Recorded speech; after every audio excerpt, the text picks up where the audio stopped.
of calling upon you. We thank you, Heavenly Father, for the opportunity to come out into the community in this fashion, to bring the live our sessions to the people.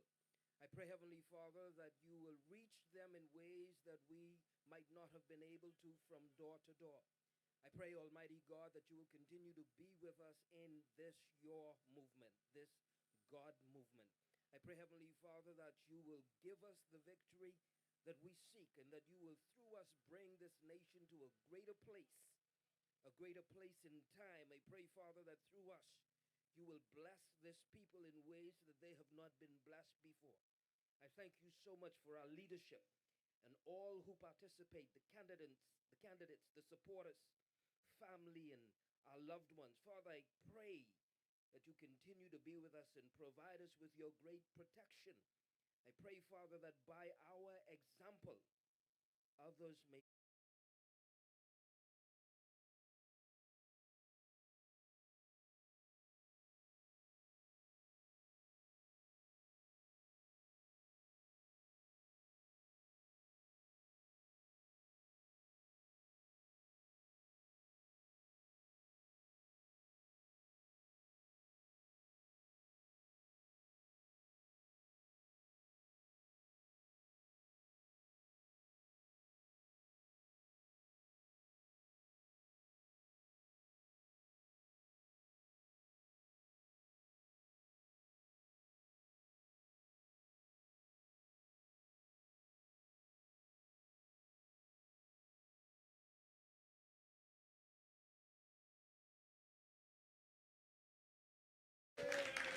Good evening, good evening, good evening. Good evening, ladies and gentlemen, and welcome to the COI Live, which is being held on the Golden Isles, in the Golden Isles constituency on the Coral Harbour Park. So put your hands together, welcome yourselves. Also to our viewers that are tuning in, welcome, welcome, welcome. Again, this is a very special live. The rest of our lives are going to be carried out within the constituency leading up to the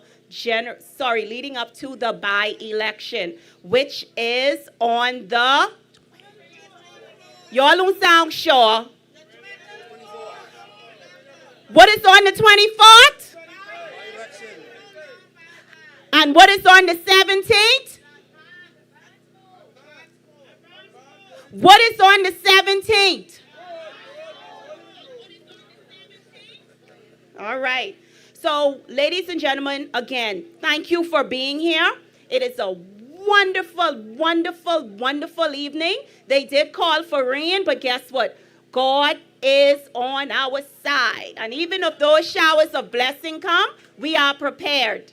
We are prepared. So I am joined here with our party leader, Mr. Lincoln Bean.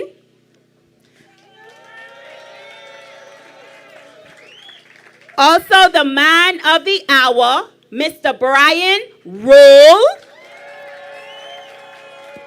Ratified candidate for the Golden Isles constituency. Ladies and gentlemen, before we get into talking about some of the major issues and some of the recent ones that took place in the nation over the past couple days, I would like to go over once again our November schedule leading up to the general election. Sorry, I am anxious about this general election. I can't wait for this day to come because guess what's going to happen? The Coalition of Independence is going to be in the House of Parliament. They said, speak it. So, ladies and gentlemen, the fixed key dates once again. We know that Friday, October 31st was nomination day, where we nominated our colleague, Mr. Brian Roll, as the ratified candidate for the Golden Isles constituency. Also, Wednesday, November 5th, was our prayer and consecration. How many of you had the opportunity to attend? Was that something that you enjoyed? Is that something that you're looking forward in the near future? That is going to be something we continue. We're going to have that every month leading up to the general election. Because prayers without work, my fellow Bahamian, no general election. Listen, we are going to have prayer and consecration leading up to the general election once a month. We are not going anywhere without God. All right? Sunday, November 16th. We are all looking forward to attending a church service at Life Changers Ministries International in the Golden Isles constituency, where Pastor Valentino Williams will be ministering. The time will be shared in the group this week. Saturday, November 15th is the motorcade and grill out, ladies and gentlemen. Can you please give them the coordinates for that, please? All right, ladies and gentlemen, they called me to do this duty. All right, so the motorcade is going to take place. We're going to start from Carmichael Road and Gladstone Road. That corner right there, there is an open lot, a bar that's there. The owners have given us permission to do whatever we want. We're going to start from there, and we're going to stretch down the road as far as we need to, and we're going to leave from there.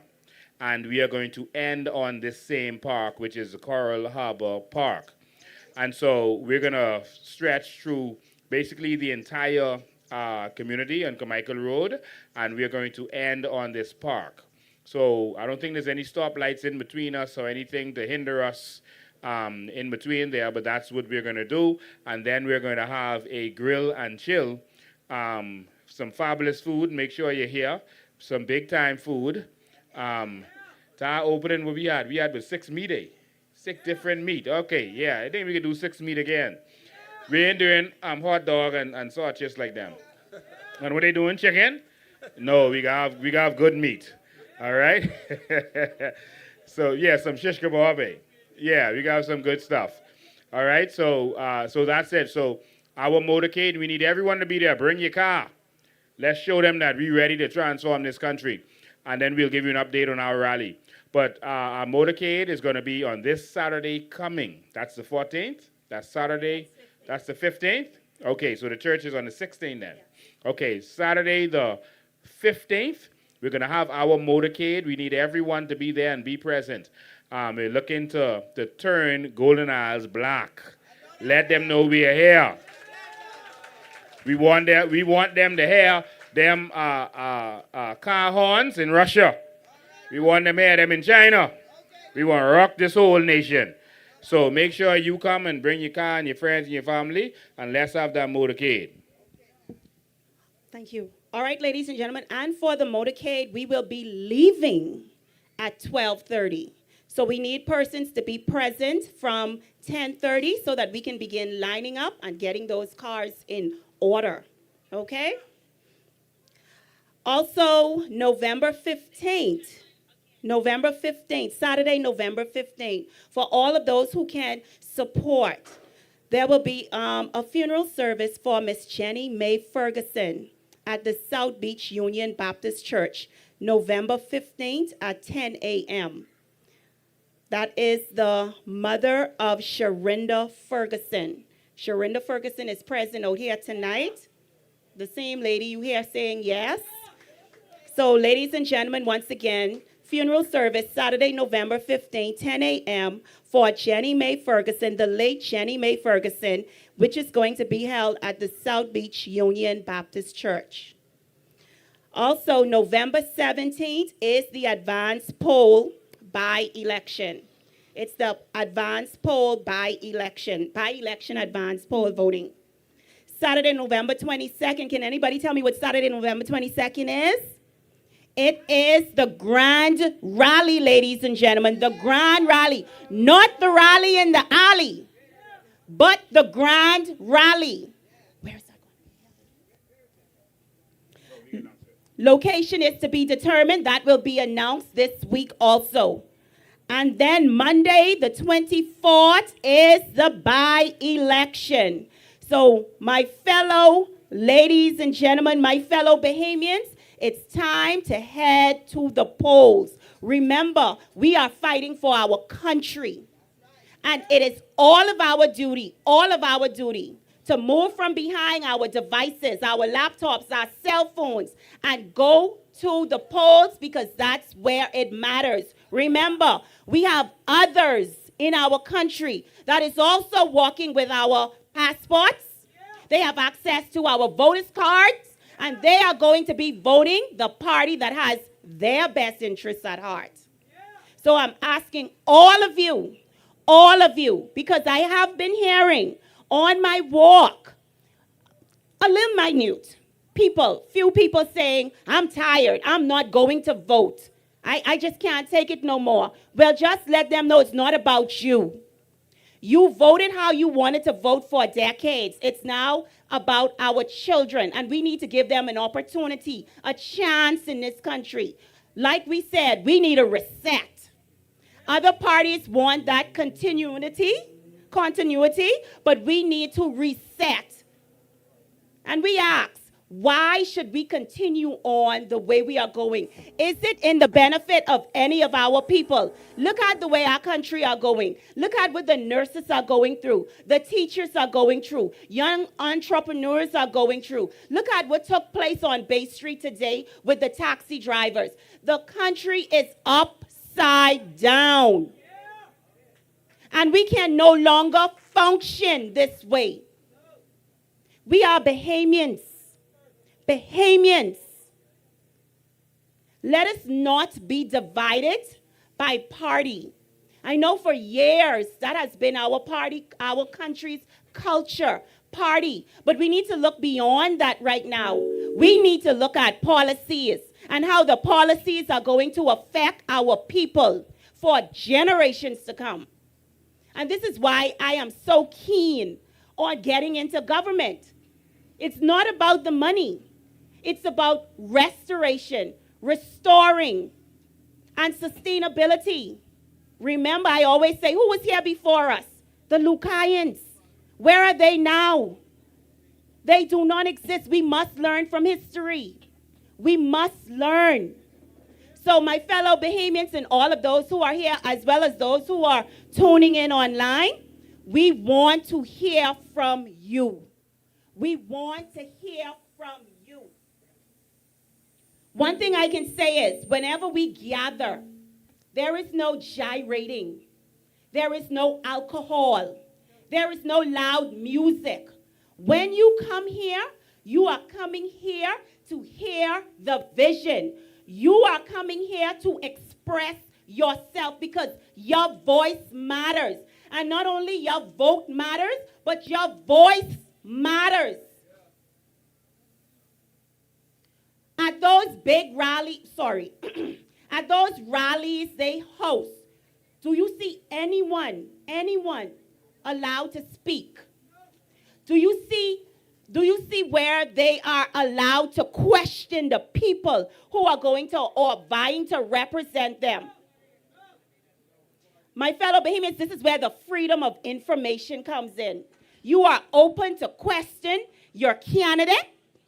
You are open to question your leader. Excuse me. Do they even pray? I think you missed that one. They don't even pray. There are people who know God. But ladies and gentlemen, before I bring Mr. Brian Roll on, I just want to share something with you. I think last week we had the live on the park in Dignity Gardens. One of the topics that we discussed was actually what is happening with the homes in Dignity Gardens concerning the termite. That live took place on Sunday.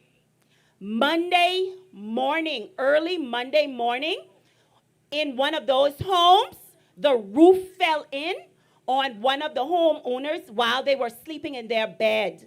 And that was due to termites. So This is the seriousness we are facing. And those homes are actually government homes. Those homes are government homes. We have to take our country serious. Most of you would have already been introduced to a candidate that's probably vying for that constituency. Whenever our candidates, whether they're PLP or FNM, whenever they come to the door and they knock, ask them, and I always say this, what is your party's policy on the empowerment and ownership of our people? We're not too concerned about who was living in the constituency, how long they have been living in the constituency, what have they done in the constituency. I am concerned about what is your party's policy. Because you are going to function on what your party's policy stands for. And the coalition party policy is Bahamian ownership, opportunities, sustainable living and development, not only here in Nassau, but also on our family islands. We are about ownership, my fellow Bahamians, and it's time that Bahamians start to own this country. Now tonight, I want to hear from you. I want to hear your voices. Voice your concern. Speak your mind. The old vices do not work. We are not afraid of victimization. They can't take nothing from us. They're already taking our country. But we are on the other end, my fellow Bahamians, and we are pulling back because change isn't coming. That change is here. You know, while we're on that, before we talk about the issues of this specific community of Golden Isles and this Coral Harbour area where we are today, there's a couple of things that happen nationally that I want to get to, and the three of us can talk about that quickly before we get there. One of the things I cry shame on is, or was, the illegal suspension, victimization of a senior nurse, a sister. If you know what that is, the sister, they are the women who actually manage the wards, they're the leaders. A sister who was crying out for her patients and her fellow nurses because of the conditions, because there's a rat infestation. No one should have to work in those conditions. There's roofs leaking and other major situations going on at that hospital. I cry shame on this government for allowing that to happen. A&E has been in renovation for almost 10 years now. They're saying 12, 13 years. It's a shame that that would be allowed to continue in this country. And what is an even bigger shame is that people keep voting for that. The PLP was in power. It was being renovated and never finished. The FNM then came in power. It was being renovated and never finished. And then you voted again for the PLP, so what do you expect to happen? If they didn't finish it before, what makes you think they can finish it now? Why should they? Your vote told them you didn't give us an accident emergency or a hospital, so by voting for them, you are saying you don't want a hospital. You don't want accident emergency because you voted for them. If you continue to vote for the PLP and FNM, it will continue. But back to our nurse. The law prohibits you from victimizing anyone for speaking out for wrongdoing on their job. It's called the Whistleblower Act. That's a nickname. It's section 47 of the Freedom of Information Act. And it says no one should face any kind of sanction or disciplinary action for exposing wrongdoing. All right? That's the law. And so the PHA and the government broke the law. Now, what the government is trying to do is distance themselves and say, oh, the PHA is independent. I could guarantee you one thing. No one in the PHA will take that kind of action without talking to the minister and them first. That's how it works in this country. They're not going to do that. So the minister knew exactly what was going on. You know how I know? Because this is not the first nurse that this happened to. It happened to another nurse a few months ago, where she was also suspended because of something she did on TikTok, something she said on TikTok. And she actually spoke to the minister and told him about it. He couldn't care less. How could you be victimized for speaking out for the health and safety of the Bahamian people and the health and safety of the medical workers in this country? How could that be allowed to happen? Whoever did that should be fired immediately. And so I just want to advise that nurse. I'm told her name is Pearl. I'm trying to identify her so that I could find her and have a conversation with her. Miss Pearlie, I know it's almost time for you to retire. I heard you are not far from retirement age. Miss Pearlie, you are going to retire the most wealthy nurse in Bahamian history. Get yourself a lawyer, lawyer up, and sue them based on your violation of your constitutional rights, that's one, and two, violation of the law that they enacted. That's section 47. Get yourself a lawyer. If you can't find one, then call us. All right? But we need to set an example.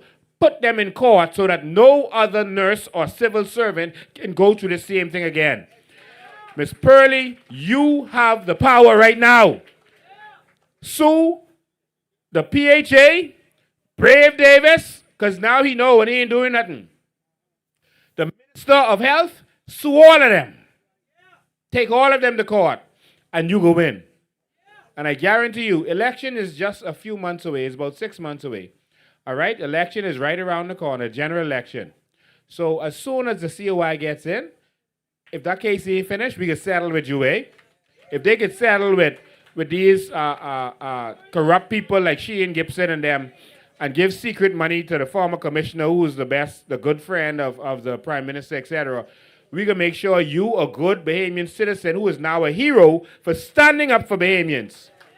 Miss Pearlie, you are a hero, and you are to be treated and addressed as such. You have courage to speak truth to power. And we need more civil servants doing that before the general election. Stand up and speak truth to power.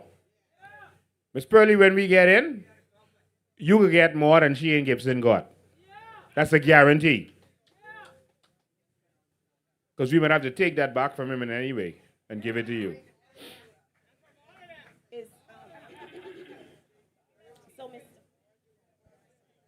Testing.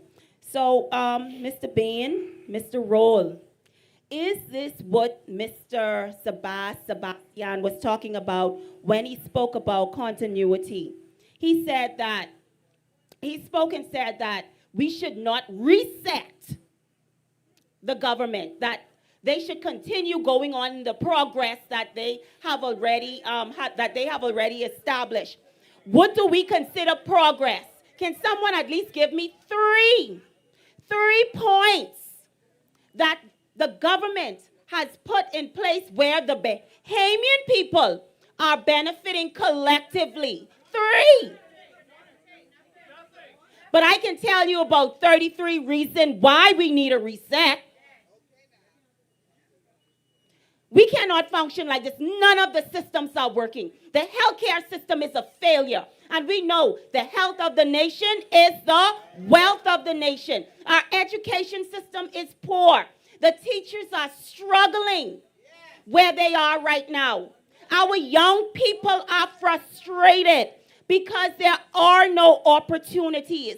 And what they label as opportunities in this country, we can do far better, my fellow Bahamians.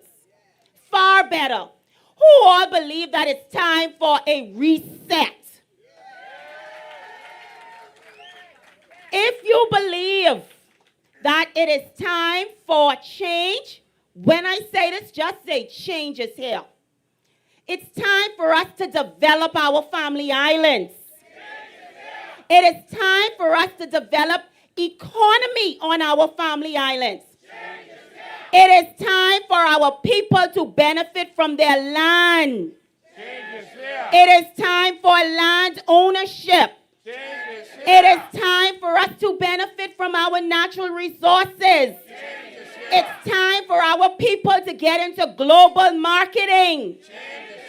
It is time for a new Bahamas. And it is definitely time to breathe some fresh air. Because you know what I smell right now? Y'all smell it? Coal burning. Coal burning. Yeah. So the people who are tuning in, I wish you was here. You could have smelled this. This is what the people of Golden Isles have to experience every single night. And it is not fair to our seniors. It is not fair to the children that are growing up in this community. She was asking you about the reset. What do you think about the reset? Yes, we really do need a reset in this country. We've been going on with this, I'm going to say, foolishness for too long. And Bahamians, we are worth it, man. Do not sell yourselves short, okay? This country has a lot to offer, and we need to benefit from whatever this country has to offer. Bahamians should be put first. Come on, guys. Bahamians should be put first. Come on. Let's wake up. We need you guys to wake up. Our listening audiences online, we need everyone to wake up. Please. And vote. Register to vote. You cannot let them pull that on you again, how they did with the by-election. So please, go out there and vote. And take this party out. Take them out. Just a preview for what is coming. We're about to speak in a few minutes to a recognized engineer in this country who is going to talk about the solution for the flooding problem in this community. So we ain't just talking a solution, we bringing the solution. When you see who he is and where he's from, of course he's Bahamian, but where he worked, you'll understand why we need change. And he actually lives in this community. But I just want to say to Sabas, who's saying we don't need to reset. In other words, he is saying that we need to continue in the failure. We need the PLP to fail again. They failed in this term, and he is saying we should just let them fail again. He is saying don't reset, keep the failure, because he is going to benefit from that while we suffer. But I have a message for you, Sebastian.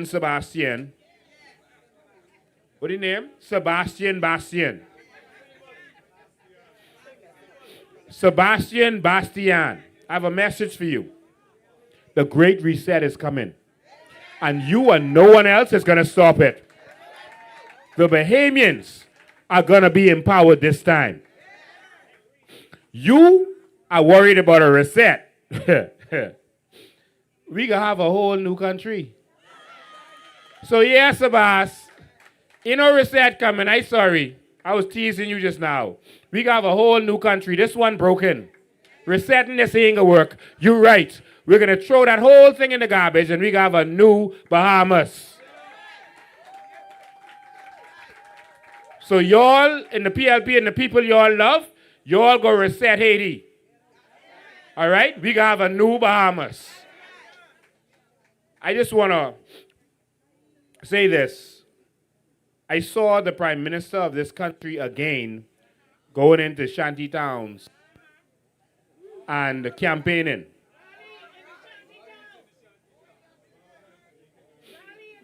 Philip Brave Davis, you are going to be rewarded for your treason.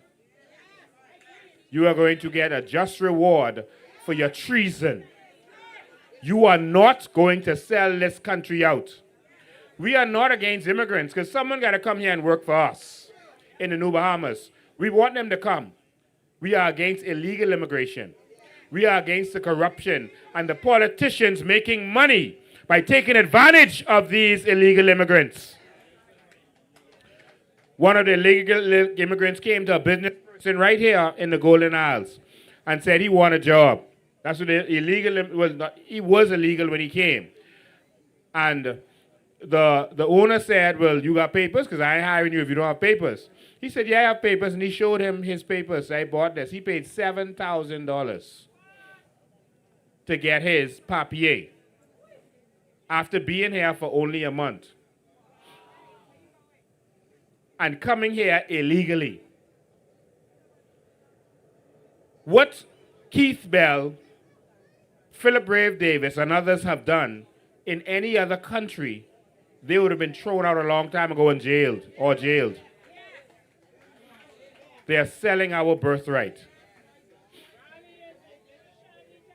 I feel so good about the Bahamian young man of Haitian descent and the Haitian young man who was with him, who approached me.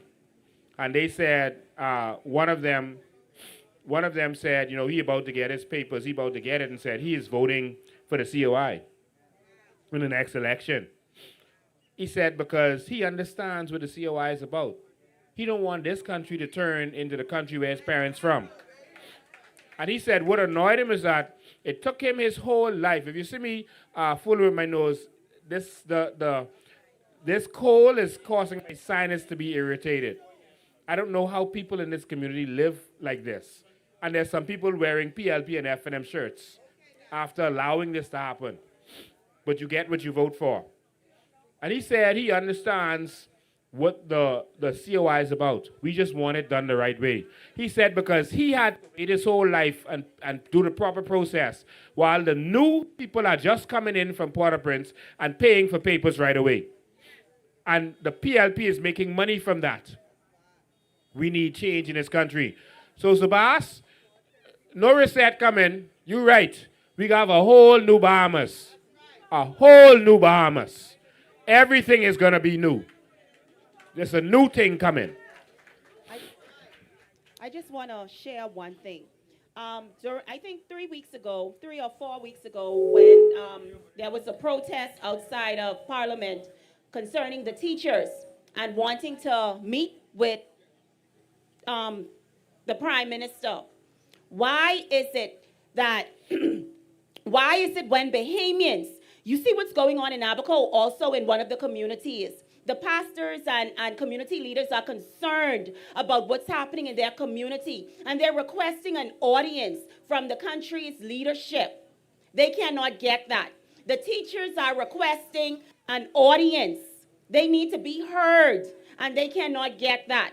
But it is so easy for our Minister of our Minister of Foreign Affairs and our government to find themselves so casually in the shanty towns in this country and having rallies and listening to the concerns of a whole nother nationality within the Bahamian borders. And I am going to tell you, my fellow Bahamians, that is treason.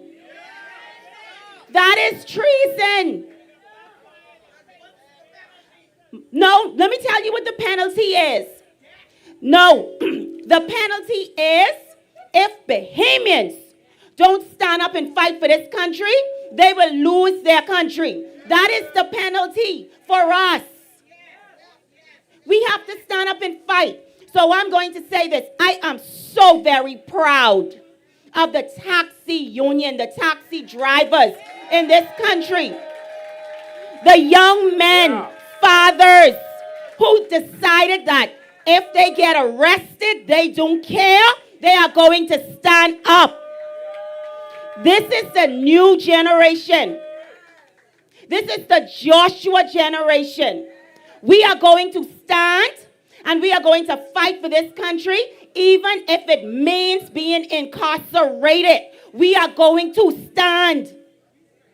And I am telling you, my fellow Bahamians, and I am pleading with you, there is nothing to be fearful about. Nothing. Speaking from experience, there is nothing. And I can tell you, I can speak boldly like this because I know who is with me. I know what we are purposed to do. And we have a country to deliver. So again, change isn't coming. That change is already here. Yes. Before we bring on my very special guest and one of my constituents, I would just like to say I've been hearing, some things going on that's being said about me, saying that I haven't been contributing to my constituency.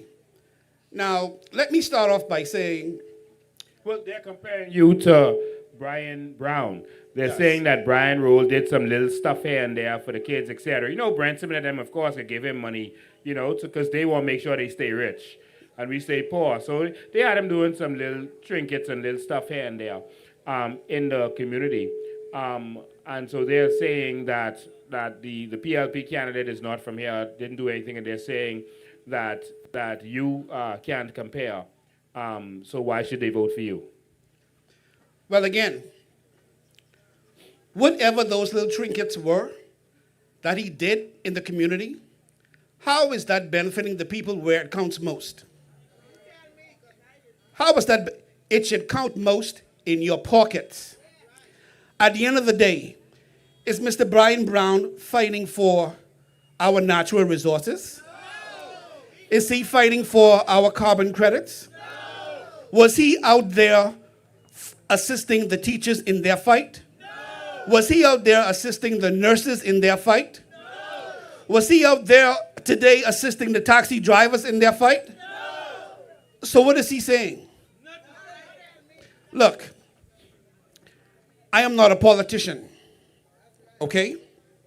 I have a heart for the people. I live in this constituency, and I am experiencing what all of the ills in my constituency. And I joined the Coalition of Independence because I saw that here is a party, a viable party, a party that is looking out for the people. The PLP and the FNM are not looking out for its citizens. And it is very, very obvious. The Coalition of Independence, we are fighting for our nurses. Our nurses need to be paid adequately. Our nurses should be insured. And I would just like to say this to the PLP and the FNM supporters. Are you guys upset with the COI supporters or with the COI party because we want to fight for our nurses? Are you guys upset with us because we want to fight for our teachers? Are you guys upset with us because we want to fight to benefit for or to benefit from our natural resources? Are you guys upset with us because we want to fight and we want to benefit from our carbon credits? Are you guys upset with us because we want to fight for our armed forces? Come on, you guys, you are one of us. What was so disheartening yesterday on my walkabout in Dignity Gardens, I met a 70-year-old lady who is getting minimum wage, $2.60. She's a senior citizen. She's paying mortgage. She said by the time this NIB comes out, she's carrying home $240 something. I mean, I almost came to tears. She was so distraught. And what made it worse is that she didn't feel as though voting made any sense anymore. And that was very hard to hear. And, I tried to reassure her. I said, Ma'am, I said, give the Coalition of Independence a chance. Because one of the things we want to do is we want to look out for our senior citizens. We want to make sure, and this is the thing. She said that she said she was told that she could apply February of 2027 to get some sort of benefit at age 72.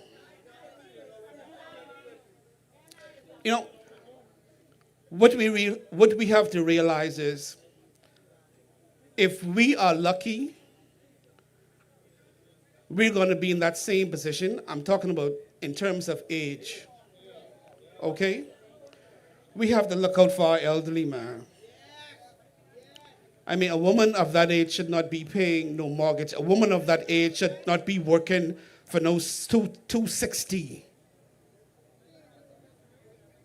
That was very heartbreaking to hear. Something needs to be done. And this is one of the reasons why I have to work along with the Coalition of Independence. We are a party. Our heart is in this for our people. And please, don't let the high professions, like the lawyers and the CPAs and the accountants, these people don't care about you. When it comes to Mr. Pickstock, was he out there fighting for those taxi drivers today? Was he out there fighting? And this man was a senator. He has the air of the PM. Was he fighting for the flooding issues in Coral Harbour? Even when they are interviewed, okay? I mean, don't you think if they really have a heart for the people, don't you think some of the things they should be saying is, I'm going to make sure and fight so we could get our carbon credit, so we could benefit. I'm going to fight so we could benefit from our natural resources. I'm going to bring forth the Freedom of Information Act. So what is he saying? Huh? Look here. People, please do not get fooled from these guys, man. They don't mean you any good. Golden Isles, they don't mean you any good. At the last live last week Sunday, I went on a few of my WhatsApp groups and I sort of like apologized for becoming emotional, you know, because it's really heartbreaking to, like, when I come across some of our people who are on the fence in terms of who they should vote for. You know, some of them saying that they're not going to vote. And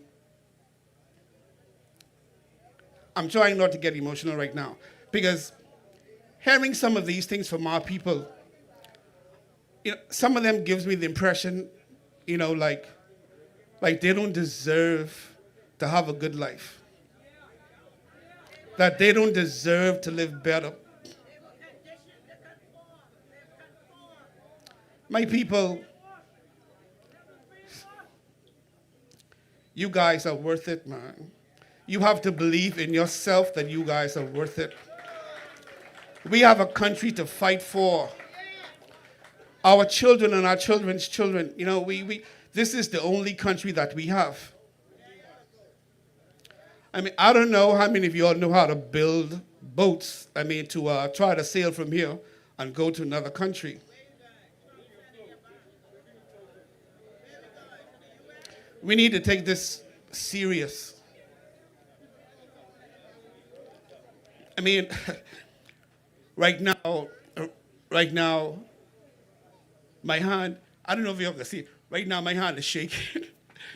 Right now, my hand is shaking with this mic. Because I'm feeling it, man. You know? Mr. Roll, I am so glad that we mentioned testing. I'm so glad that Mr. Pickstock actually stepped forward, you know, being a senator and all of that. It allows us to really examine our house more. So with Mr. Pickstock being a senator, do we realize that when the PLP is in power, the FNM is saying that their hands are tied and they can't do anything, but they can table a bill. The same thing with senators. Senators have power as well. They are basically almost like the oversight committees. They can draft bills, right? They can legislate. They can take a look at all of the people's bills, because there are a lot of bills right now sitting somewhere in the basket that can actually benefit the Bahamian people. One of the most famous bills is the Freedom of Information Act. What did he do to push that forward? A lot of the people's bill are sitting in some basket somewhere in an office. And this is what I'm telling you, my fellow Bahamians. When the Coalition of Independence arrives in the House, the first thing we are going to be looking at are the people's bill. Because this is what we need to move our country forward. We don't need no more broken promises. We don't need no more empty talks. We want to see policies, bills drafted, bills tabled, and bills passed. I want to know that when foreign investors come into this country, our people are benefiting 4951. I want to know that a being from being in Grantstown or a role can own a portion of our hotels. I want to hear that the young entrepreneurs have access, that they are able to not only own businesses in this country, but they are also able to operate globally. I want to see our nurses and doctors return back to this country. I want to see them working in state-of-the-art hospital. It's time that we move our country in a different direction. We don't need fearful people. We don't, listen, I understand exactly what Mr. Bean said when he said fear is a sin. I had to pray to ask God to give me patience. Because when I speak to people and they open their mouth and they start talking this fearful talk, it's like they're speaking a different language. I don't understand what you are saying. The country is burning down, and you are concerned about a job that you are slowly being replaced with foreigners. You are concerned about a job that is paying you minimum wage when we deserve better. Can you imagine a key in your family's name? Your family's name. The Constitution states that we are the inheritors of these rock, islands, and keys. You are not begging the government for anything. You are not asking them for anything. The natural resources belongs to you. The crown land belongs to you. Whatever our resources are being traded from or by, the money belongs to you. Do not allow people to say that you are begging and you want the government to do this and to do that. Well, the government is benefiting, and there are families, dynasties in this country that have been benefiting for more than 51 years. It's your time, and it's your children's time. We are not going to let 50 more years pass while our babies grow up in this country and suffer and not able to benefit. Yeah, so I just want to make this clear based on what we had said earlier. I want to make the understanding clear that the COI is an organization, a party, where real Bahamians, real qualified Bahamians decided that they needed to step forward and take a stand. Yes. They didn't want to stay in their homes and complain anymore. They didn't want to stay in the barbershops and complain anymore. They decided that, hey, I'm qualified, then I need to step forward and bring the change because the politicians have been failing us. And this is one of them here, a qualified man.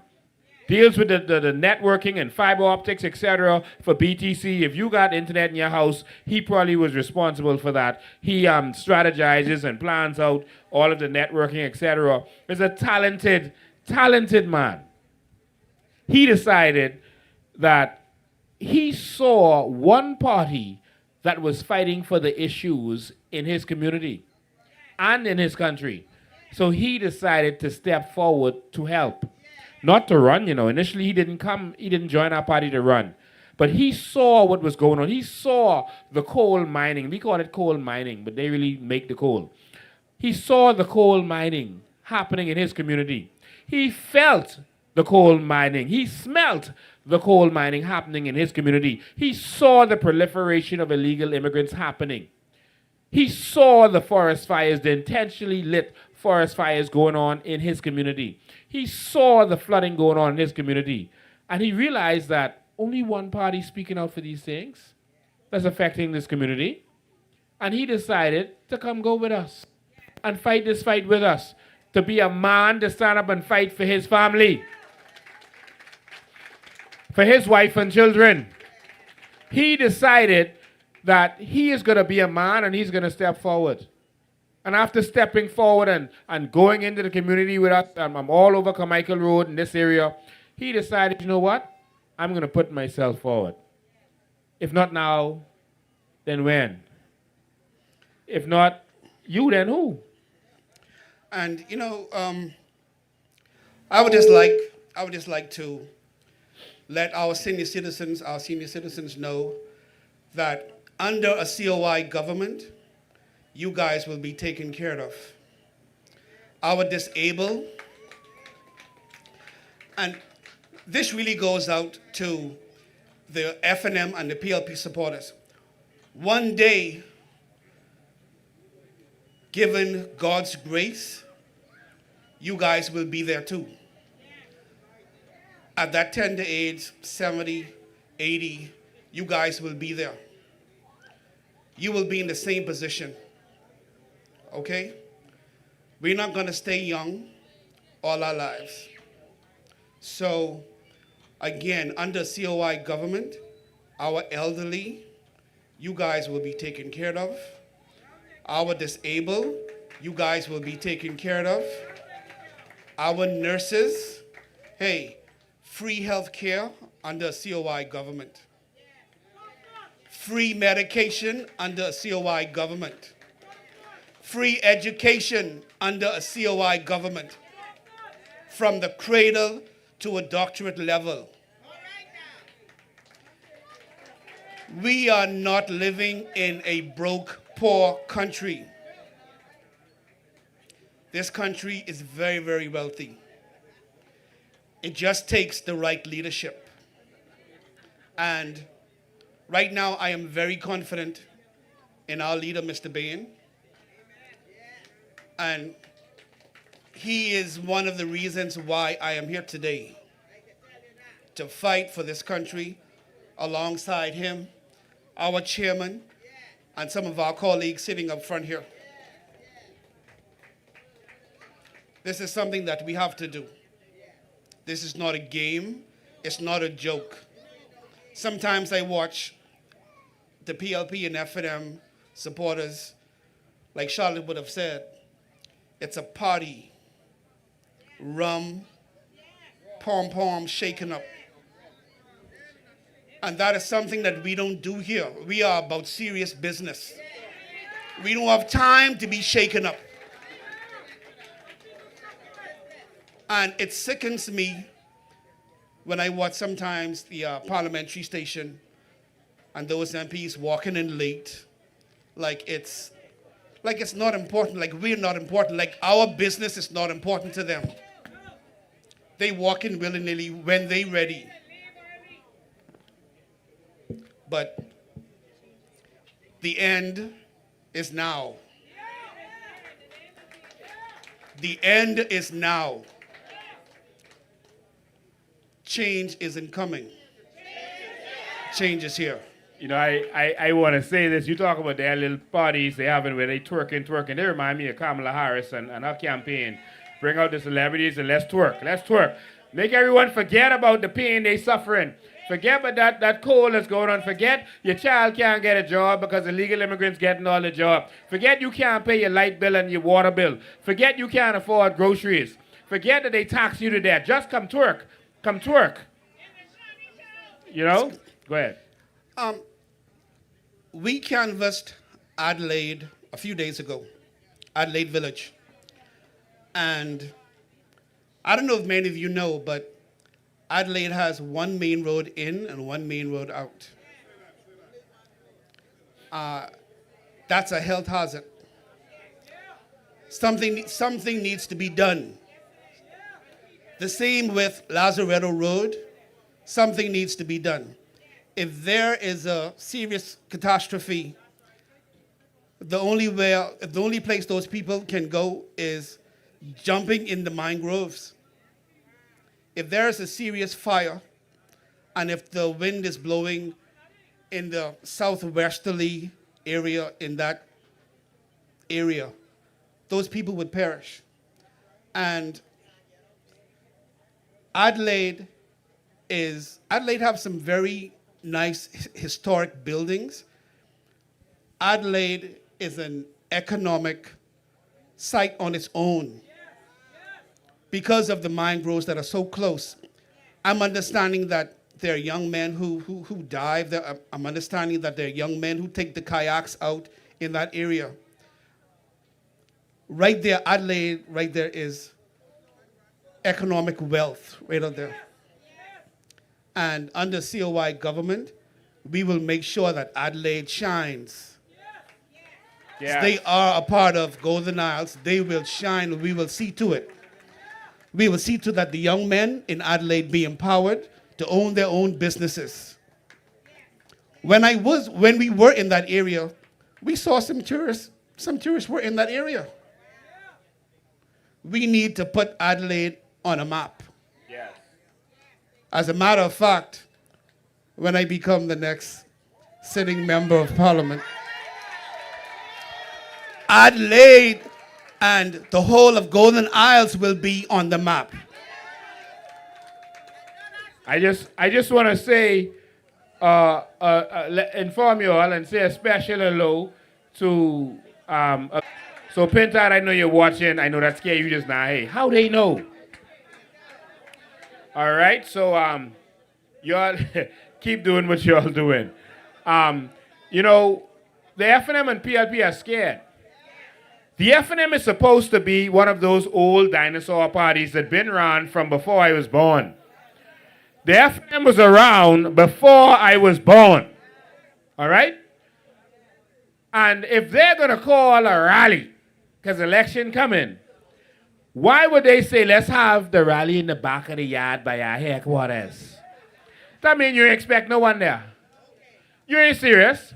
They have no confidence in themselves.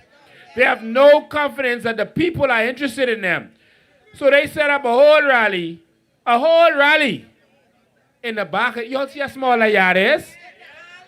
They call a rally in the alley, put up 100 chairs, and do plenty tight shots with their camera work. We ain't calling a rally yet, and we got more people in this yard than they had to their whole rally.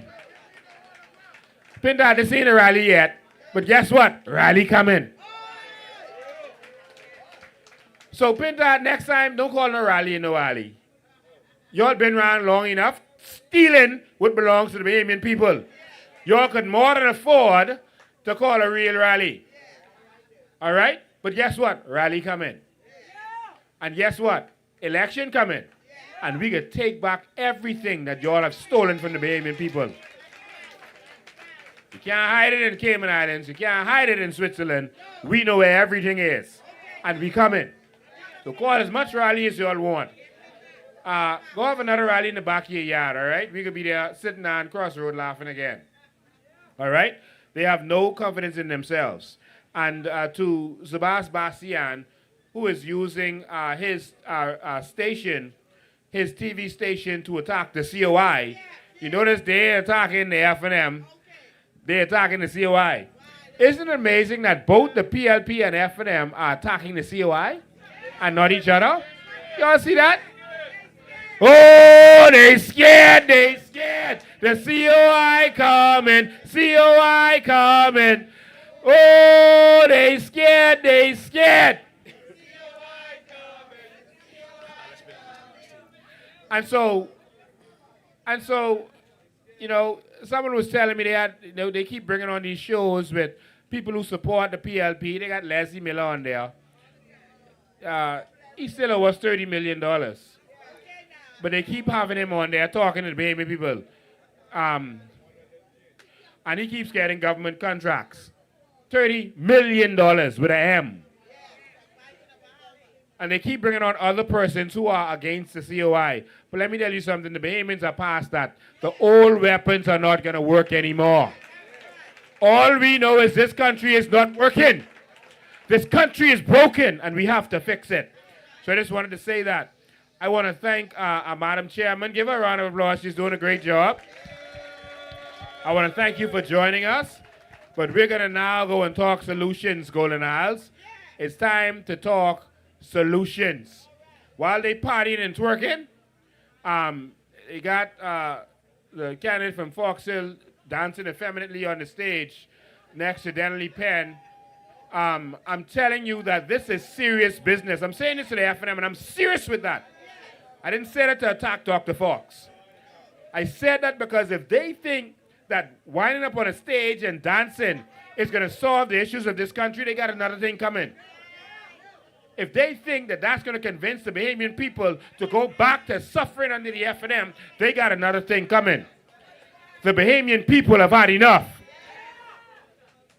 And they could wind up and dance up on the stage as much as they want. But we know what we feeling in our homes. We know what we feeling on the road, breaking up our cars. We know that this country ain't working, and we can fix it.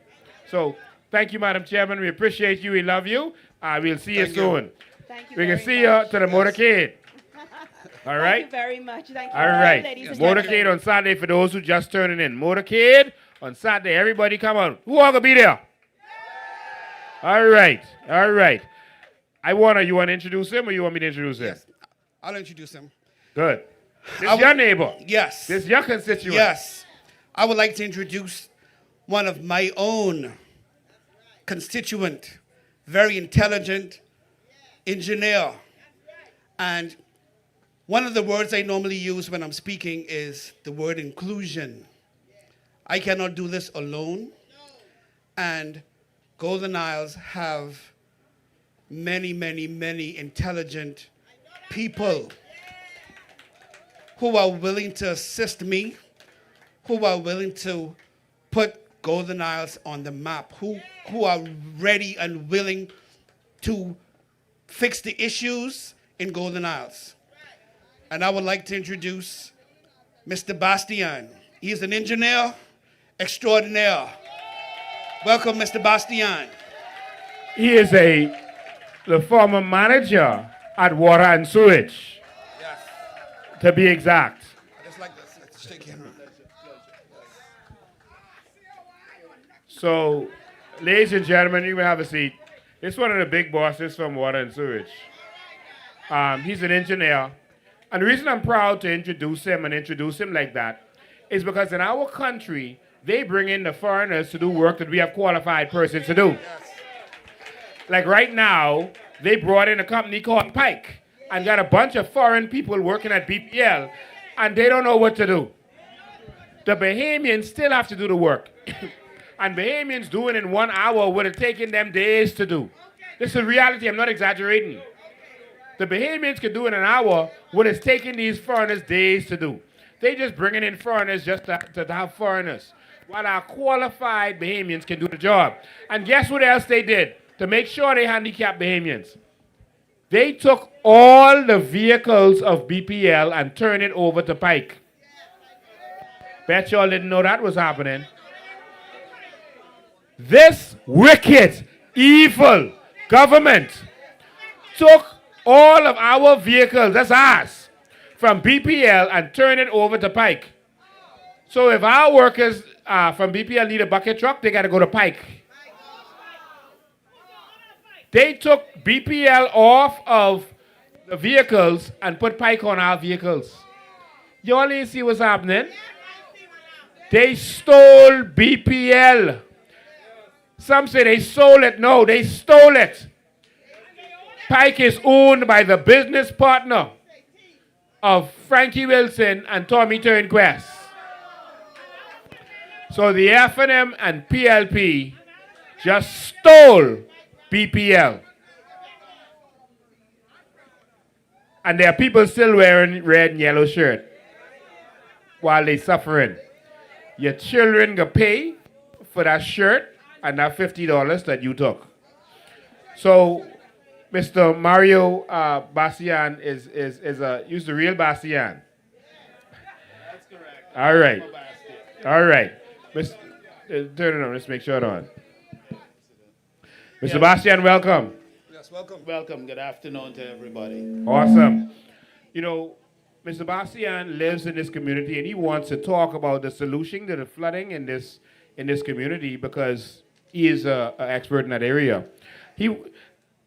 We have the talent to solve all of our problems. But before we go there, I just want to say this. I want to bring this up. Someone told me this, you know, about the well fields and that situation. I don't know if you want to talk about that. But the well fields in the back there, you were one of the persons responsible for that, right? I used to be the senior engineer with responsibility. Put the mic to your mouth. Put it to your mouth. With responsibility for water supply throughout New Providence and North and Central Andros. Oh, I've been an engineer for over 35 years. I've worked all around the world, doing various projects. Currently, I'm retired, but I'm also a consultant. I am an expert in the field of hydraulics and hydrology. So I know about the movement of water. I've done it all my life.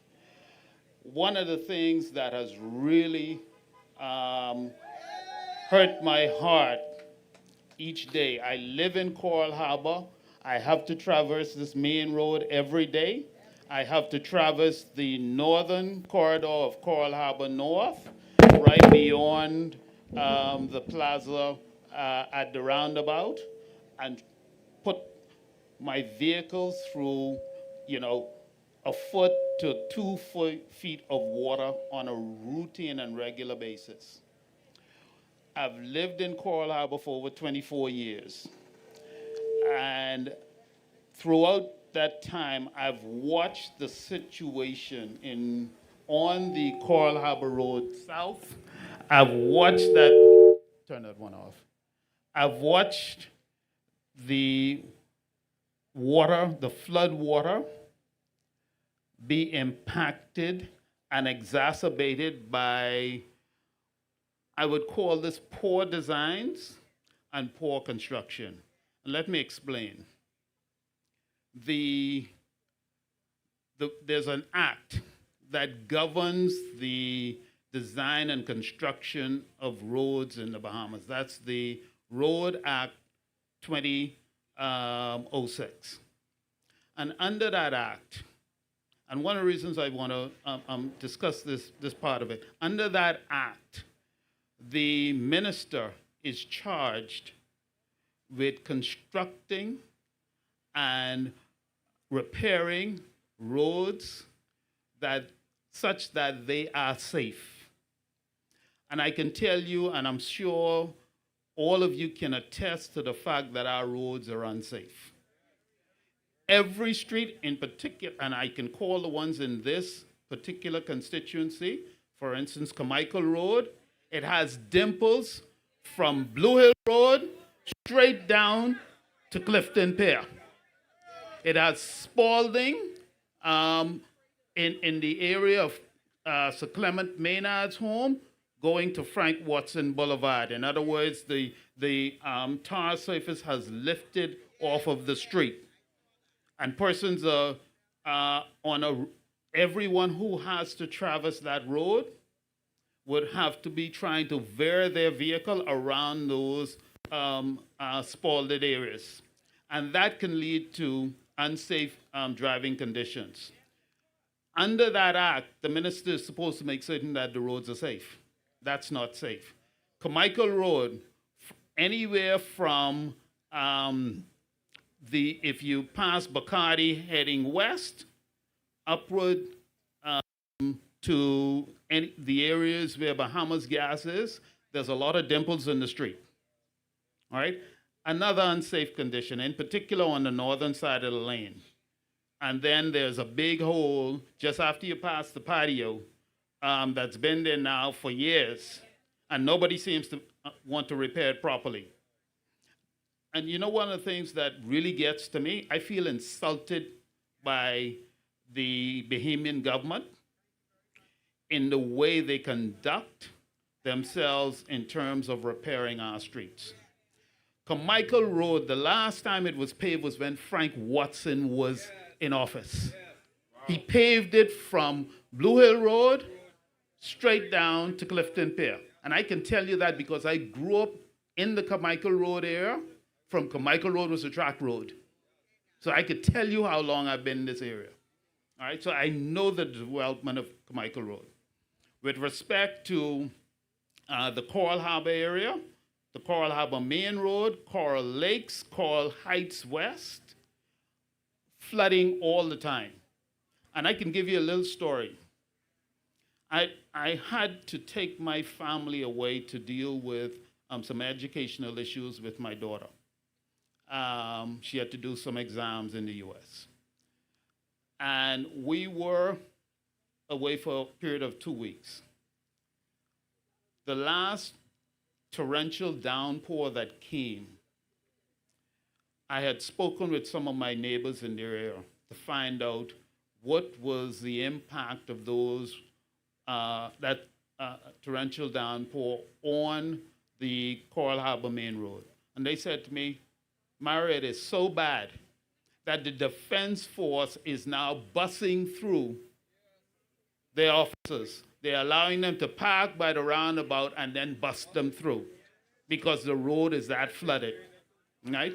And I can tell you the story behind why that road is inundated with all of this flooding. Some of the things that has happened over the last few years, the last time Michael Alkides was the representative for this constituency, one of the things he did prior to exiting office was to build a walk path on the western side of the road. Prior to that, the gated community of Via della Rosa was built, all right? Section 8.1, I called some parts of the act just to let you know how poorly we are managing and governing the affairs of this country, all right? Section 8.1A indicates that, and I'll read it for you just so you get an understanding, that no person shall convey storm water onto a public road, drains, verge, subsoil, or gutter. The walk path that was built, it was built by Ministry of Works, right? The roads that were built by Via della Rosa all convey water onto Coral Harbour's main road, right? Those roads and that walk path are more than, in particular the verge and walk path, they're more than a foot higher than the road. So the road is a valley, right? It's creating a problem. They also had another gated community that was recently built, a few years now, about 5 to 6 years, that has exacerbated the problem, right? That is the one they call Fairway Close, right? That is just opposite Via della Rosa. If you notice, that is much higher. So it dumps even more rain into the road, okay? So you see that they've already contravened Section 8.1-8, right? Further, right?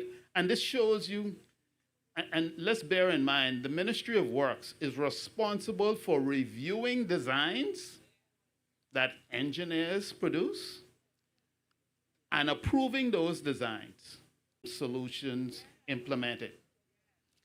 In areas, and I'll tell you a little bit about road design, civil designs. some of the things as engineers that we look at with respect to any road to make certain it's safe is to ensure that the street, when we're looking at, and I wouldn't talk so much so about the pavement area itself, but I'll speak more with respect to the drainage, the hydrology, and so on that goes along with that. Some of the things that engineers should pay very close attention to is rainfall, right? You need to know the rainfall patterns, the rainfall amounts that would occur over a given period of time to get an understanding of how much water, and I'll try to break this down as simply as I can, how much water that would come onto the ground surface in a very short period of time. And, as engineers, we are guided by looking at various time horizons. If you're looking at a 10-year, a 20-year, a 50-year, or 100-year time horizon, and you then try to design the infrastructure accordingly.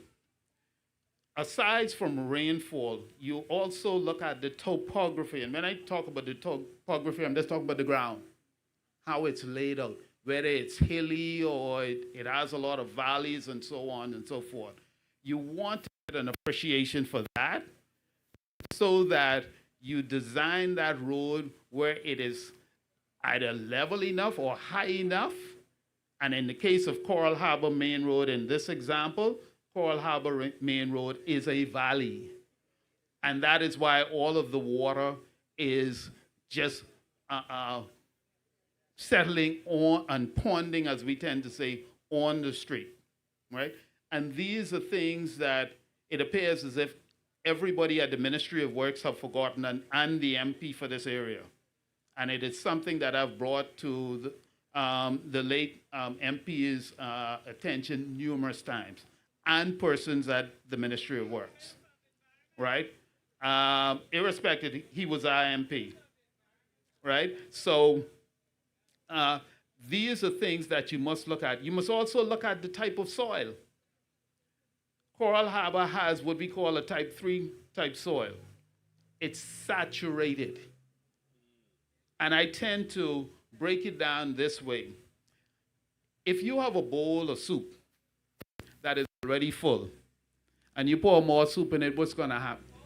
It's going to overflow, right? And let's say, using the Ministry of Works' traditional solutions, because they seem to approve putting in deep wells in saturated soil.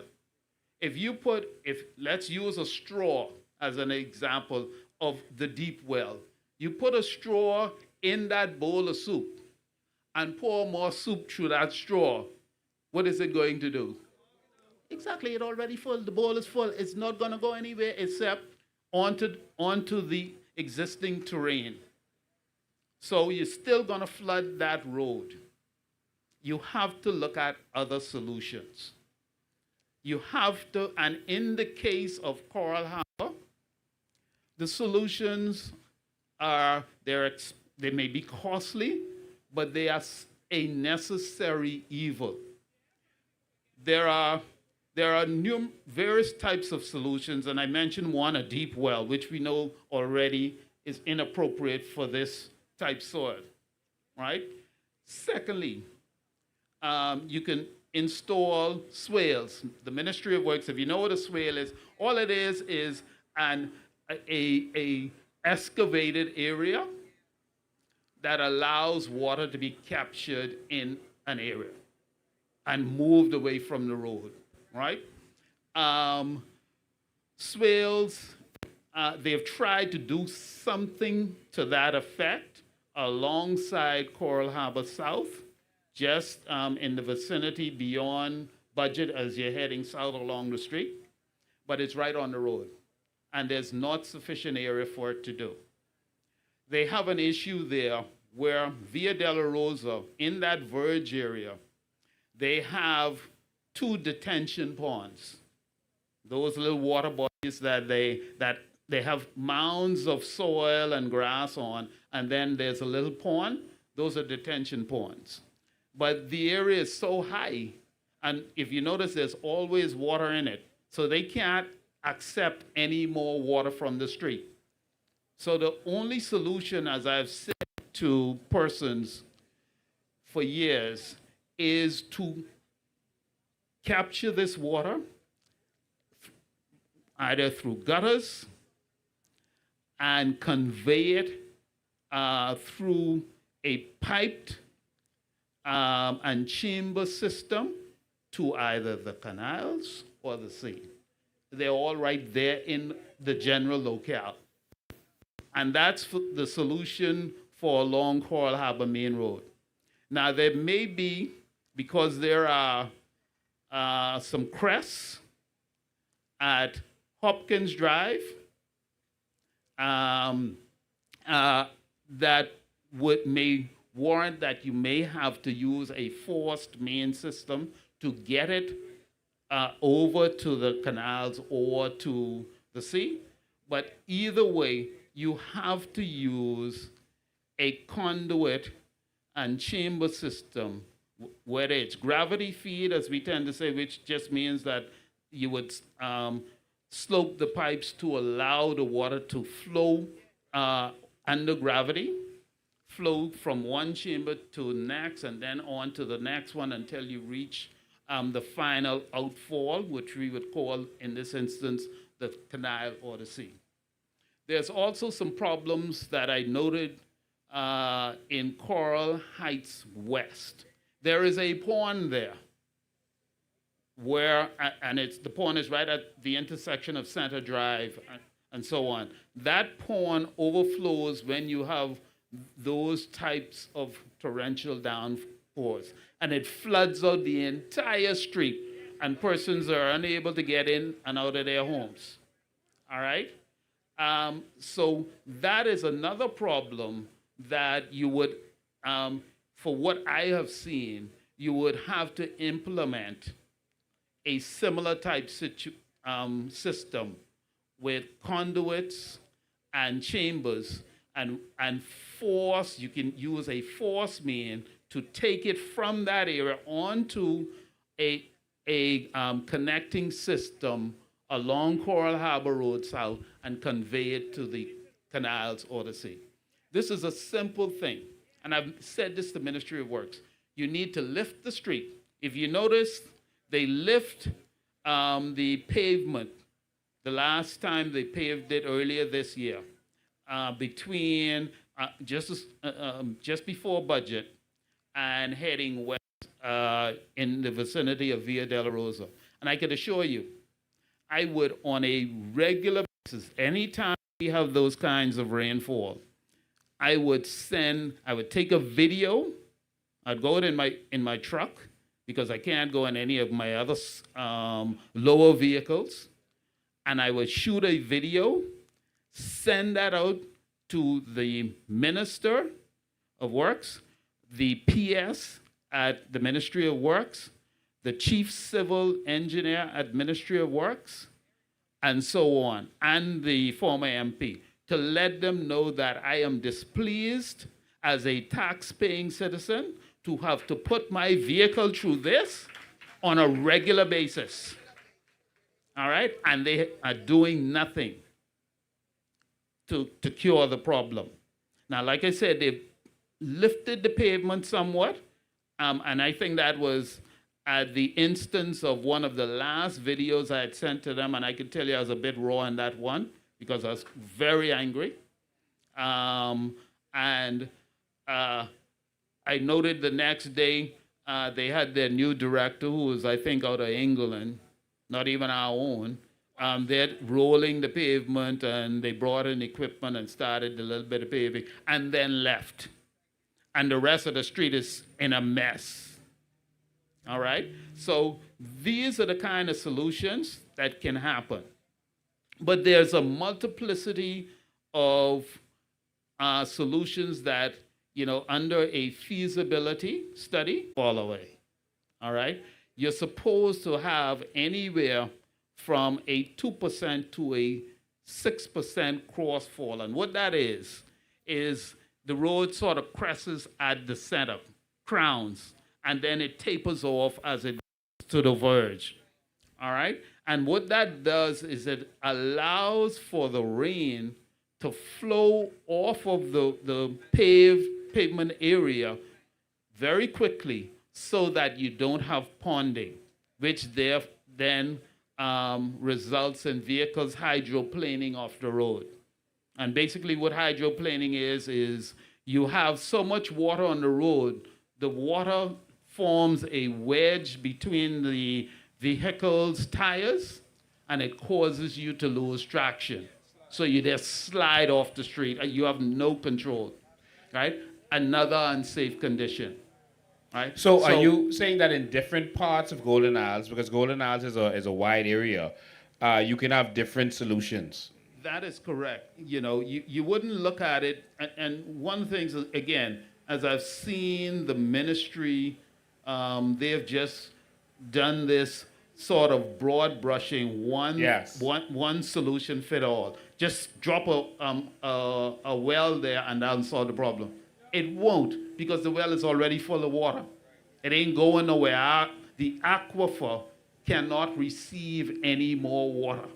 It will not be able to dissipate that water in a very short time to make certain that the roads does not pond. So in your expert belief, this flooding problem can be resolved? Of course. And I could say this, the same solution can be implemented in Pinewood. There's the Sea Breeze Canals right there, and the South Beach is right there to convey this water via a conduit and chamber system to the sea. It's right there. And there are other solutions. I mean, I'll give you another one. You may be familiar with the blue tank on the top of Blue Hill. I was the senior engineer responsible for that project. And so when we were constructing that, and they were doing the road construction of the Tonic William Dallins Highway, one of the things I had suggested to an executive at the corporation back then was to let's excavate the Independence roundabout and put a tank under that roundabout. Yes. All right? So all the water that is coming down Blue Hills and flooding out East-West Highway could go directly into that tank.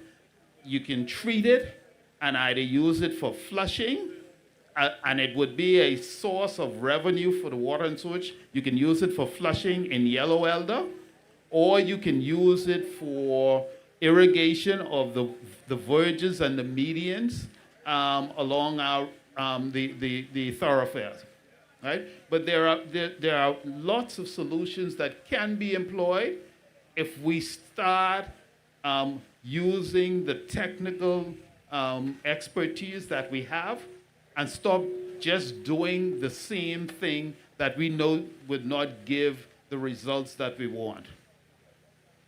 Yeah, definitely. You know, and that's something that we were proposing in Pinewood for a very long time, because I saw these kinds of solutions in countries like Hong Kong, etc., where you just take an area like you just said. We propose parks, because that's how they do it in Hong Kong, in Singapore, etc. You take the park and you put and Japan, yes, you put a big reservoir underneath, and there will never be flooding in your communities. We have these solutions, but they're not taking them seriously, and it's clear that they don't know what they're doing, and they don't, like the person said, they don't care. Well, one of the things I've been very critical of my engineering colleagues at the ministry. I think they are directed by the political directorate as opposed to saying, let me guide and steer the political directorate with a technical solution to solve the problems that you want to solve. Yes. Right? And I think the country has to get there and allow the technocrats to do what they do, and the political directorate, you deal with policy, right? But let persons do their job. I know I've admonished some of my engineering colleagues that you need to stand up and tell these ministers that I am the expert and not you. Okay? Yes, yes. I am the expert and not you. Wow. Right. I want to say this. If you're watching live, you may see the camera is not pointing on us properly. That's because the rain started, and so they had to try and come and protect the equipment so they'll get them pointed in the right direction in short order. But I want to say this to you.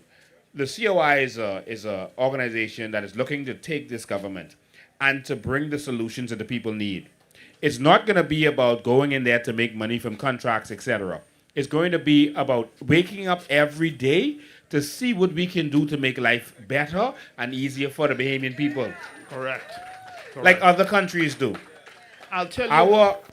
Our Minister of Works, we call it urban transformation, is going to be the man. How many of y'all love the design of the airport? You like how the international airport is designed? Yeah, I like that. That's a nice design. I'm proud of that. Well, the man who was the architect on that job was Mr. Hiram Lewis. And he is good. Yes, a lot of people didn't know that. Mr. Hiram Lewis did the architectural work there to make this, to bring that to fruition. And but he was never really used by the F&M when he was there. How could you have a man with that kind of capability and not use him in that capacity? That was ridiculous. And so he is going to be there to, as an expert, to do all of these things that you're talking about.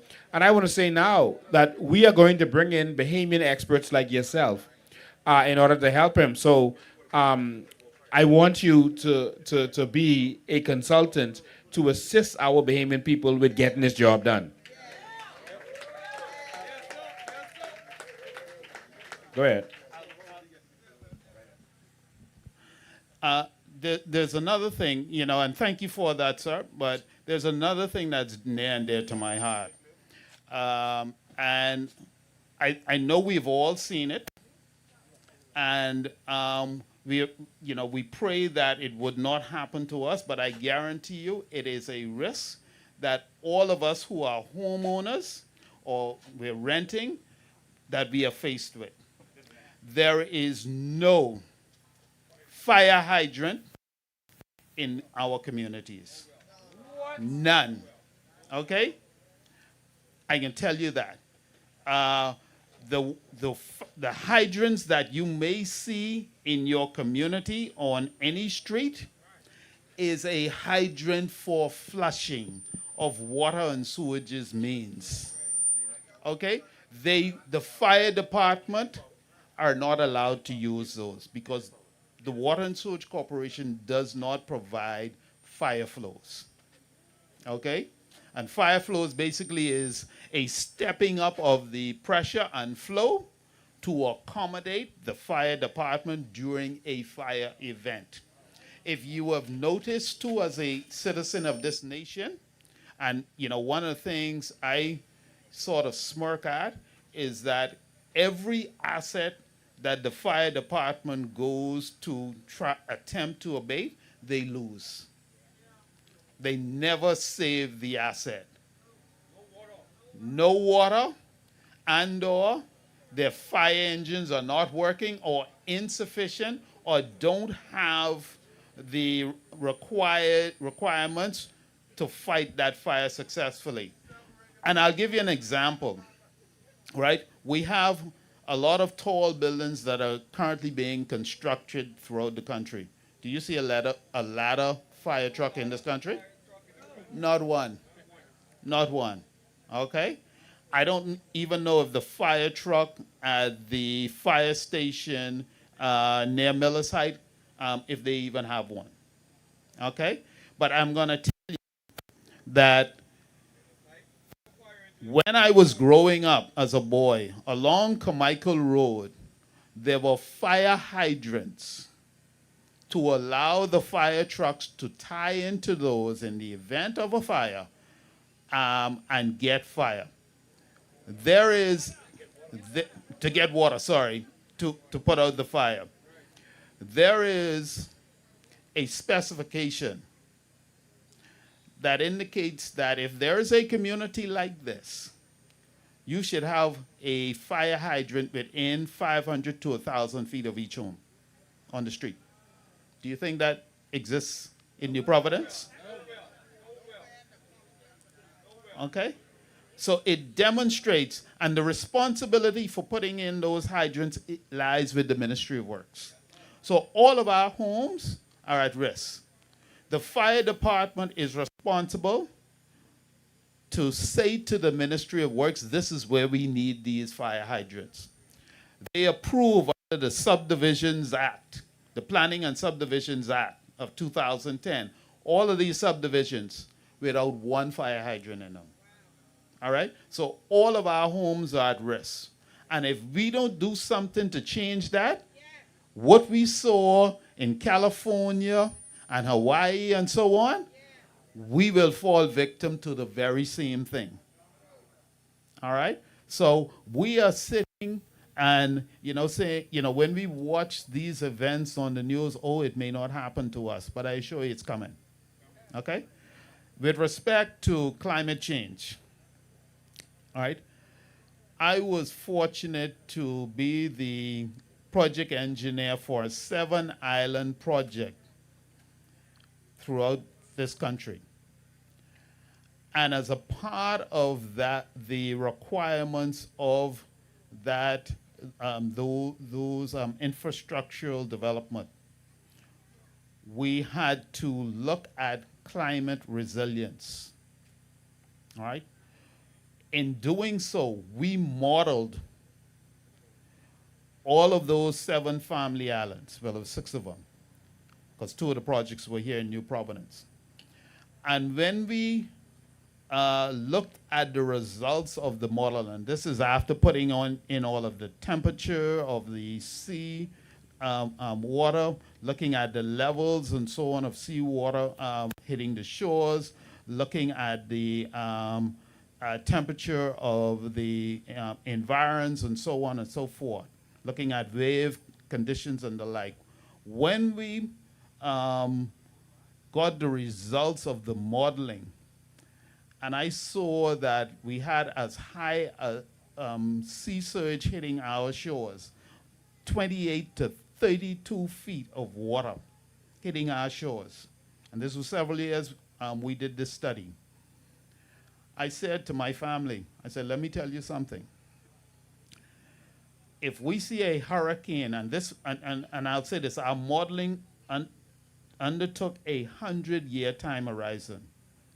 I said to my family, when you see a storm is about to hit our islands, like the ones we had in Abaco and Grand Bahama, and we saw what happened in Jamaica, same kind of hurricane, same sort of strength. I said, our first thing is to leave the country. That's plan A. Get on a flight and get out, because you will not survive. And then I said, plan B is look for the highest structure that you feel is sound and safe to go in. All right? But plan A, Bahamians, get off. You will not survive moving water. All right? And like I said, and this was, we did that study prior to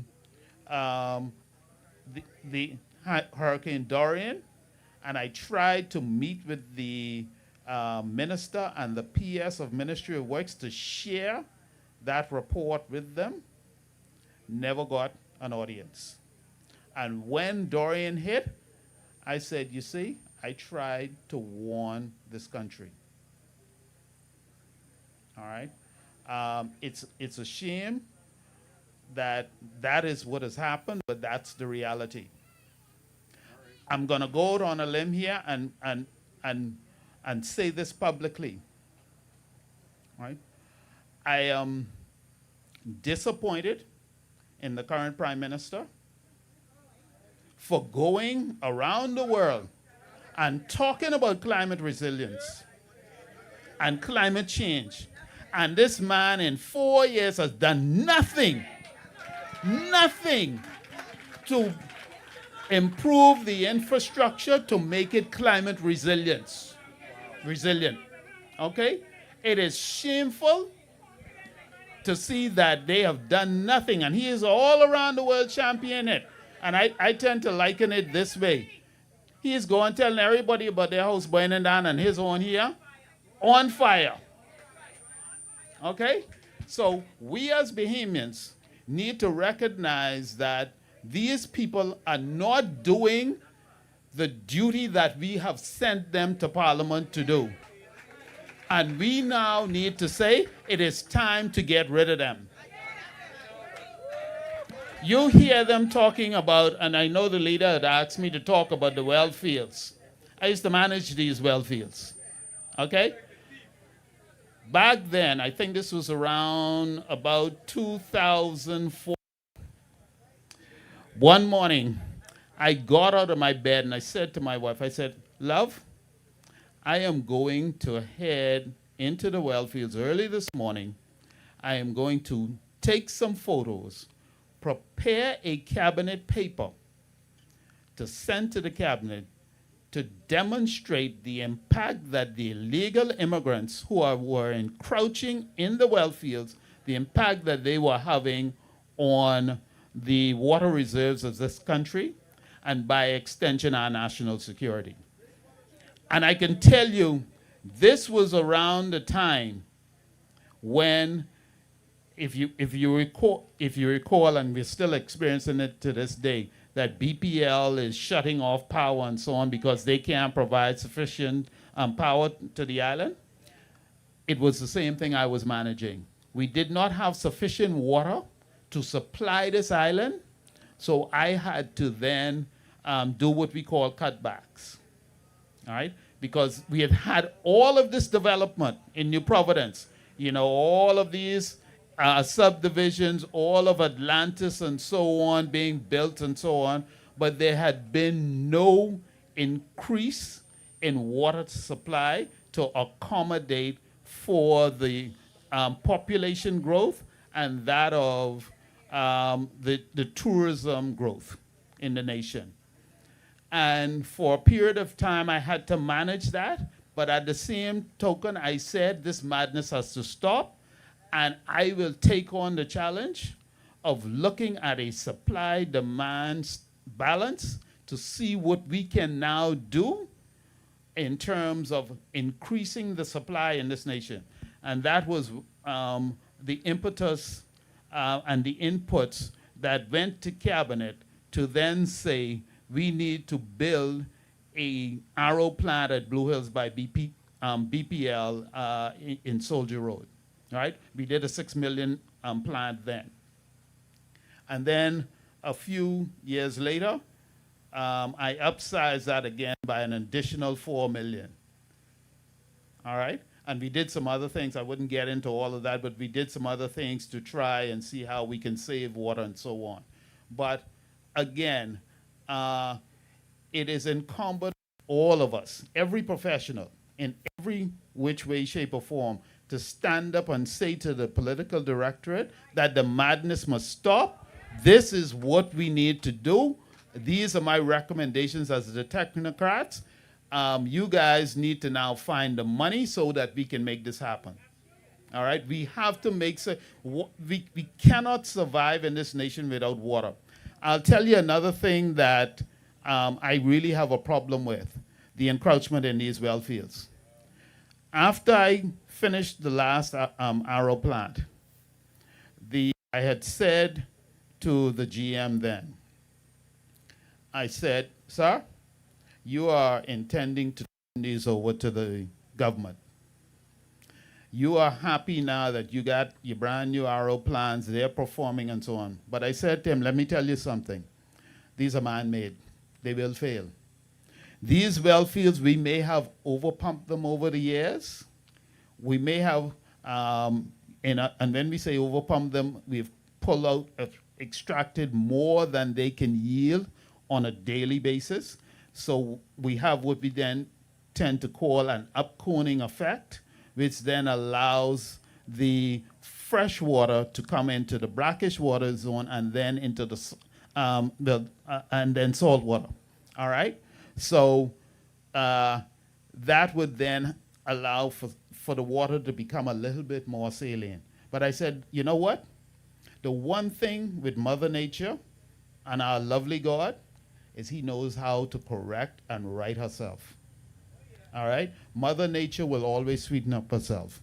Now, we have allowed persons to encroach in these well fields. And I guarantee you, at some point in time, we will need to go back to those to get water.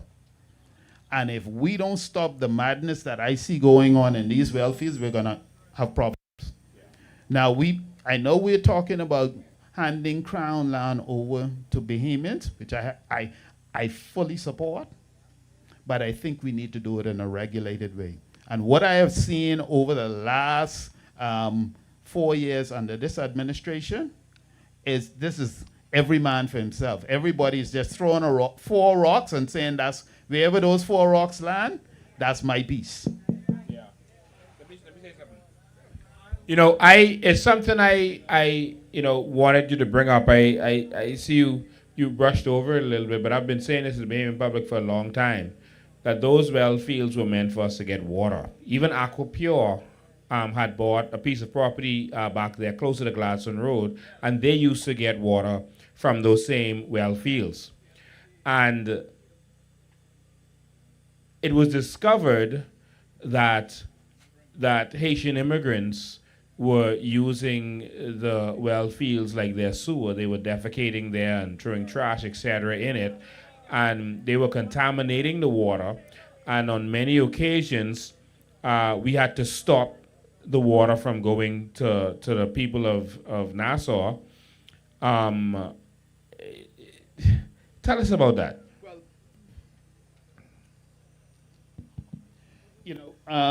Again, as I was saying, around 2004, and like he rightfully said, I brushed over it. I went into the well fields that morning, took some photos, then prepared the cabinet paper. What those photos was to reveal to the cabinet members is that we had illegals defecating in these trenches, right? Stealing our pumps that we put in there to provide water for the Bahamian people, stealing electricity from the poles and the lines that we had put in place to provide electricity for our infrastructure. And nobody was doing anything about it, right? And this was from 2004, all right? I went along with the DGM at the time and met with the Commissioner of Police at headquarters with all of his top brass. All I could see is black in the room, all right? And we discussed the challenges we were having in the well fields. And we said to him very pointedly, because I don't mince my words, we said to him very pointedly, we are not a law enforcement agency. We are responsible for water and sewer in this country. We will give the illegals the 30-day notice under law, and we will provide the equipment to bulldoze down the homes and shacks that they had in the well fields, and we will, but we need yourselves to come and enforce the law.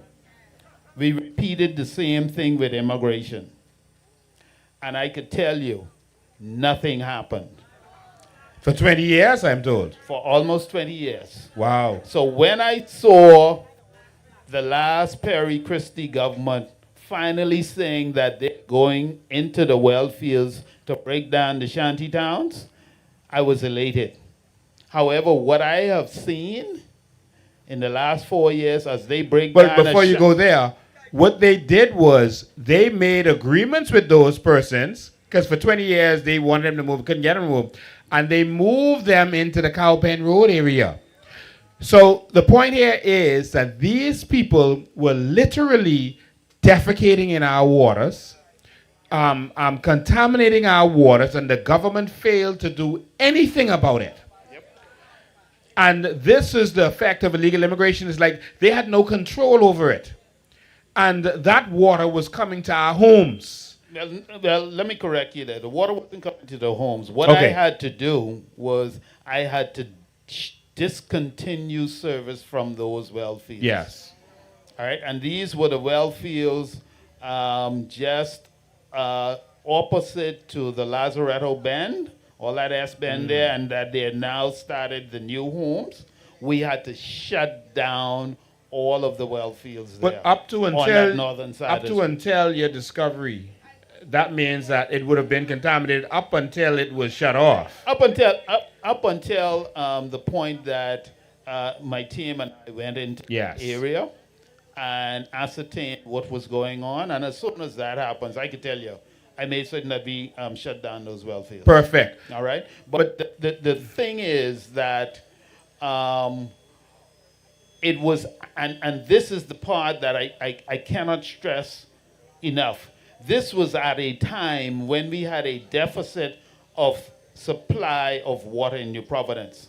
I had to Wow. then shut down a producing arm of our well field that I should have been able to harvest water from to supply to the Bahamian public.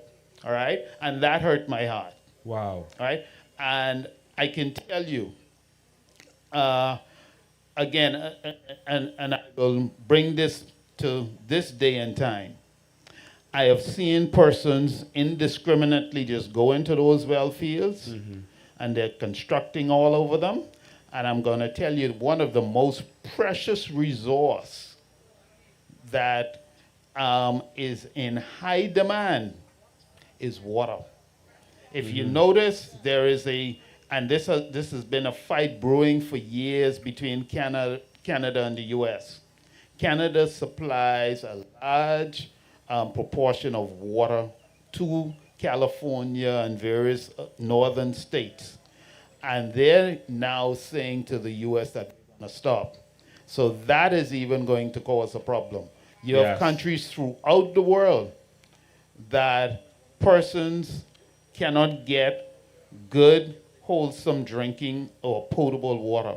And if we're not careful, remember, we're surrounded by sea.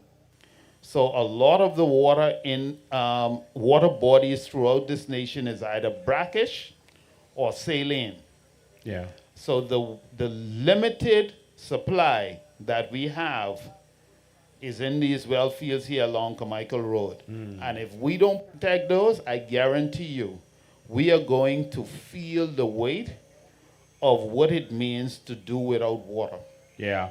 Ladies and gentlemen, I want you to give Mr. Bastian a round of applause. This had to take, for any Bahamian to come and speak truth, it takes courage. You know, it's difficult for us to speak out in this country, but I want to thank you for your courage that you see this country has a need and that you were willing to share your expertise. I can assure you that once the COI gets in, these things are going to be done. There will be no excuses. They are going to get done. That's a guarantee. Because it's not a want, it's a need. So I wanna thank you for that, and we're gonna continue on with our show, and we thank you for being here. God bless you, man. Thank you too. And vote for change. Good information. We appreciate you, my brother. We appreciate you. I wanna do what no other party does. And of course, that's open the mic to you in the audience and open the phone lines. Someone texted in the chat. The phone line is 803-5995. You can WhatsApp call or you can regular call. 803-5995 are the numbers. And so you can call in at this time and you can ask questions of your candidate if you're from Golden Isles. If you're in the country on the whole and you want to know what our plans is, some things we want to do. If you don't believe some things, or if you like some things, you can call. We are putting ourselves forward to you. No other party does this. We're going to continue to do this even when we get in government because we have to be answerable to the people. We need the people to buy into what it is we are putting forward. And so if it's anyone who doesn't believe that the things that we're saying is possible, this is your chance to call in and question us, expose us. And this is the part of the show where the trolls break off running. Because they want to go on social media and just say, this can't be done, that can't be done, that can't be done. They don't want an answer.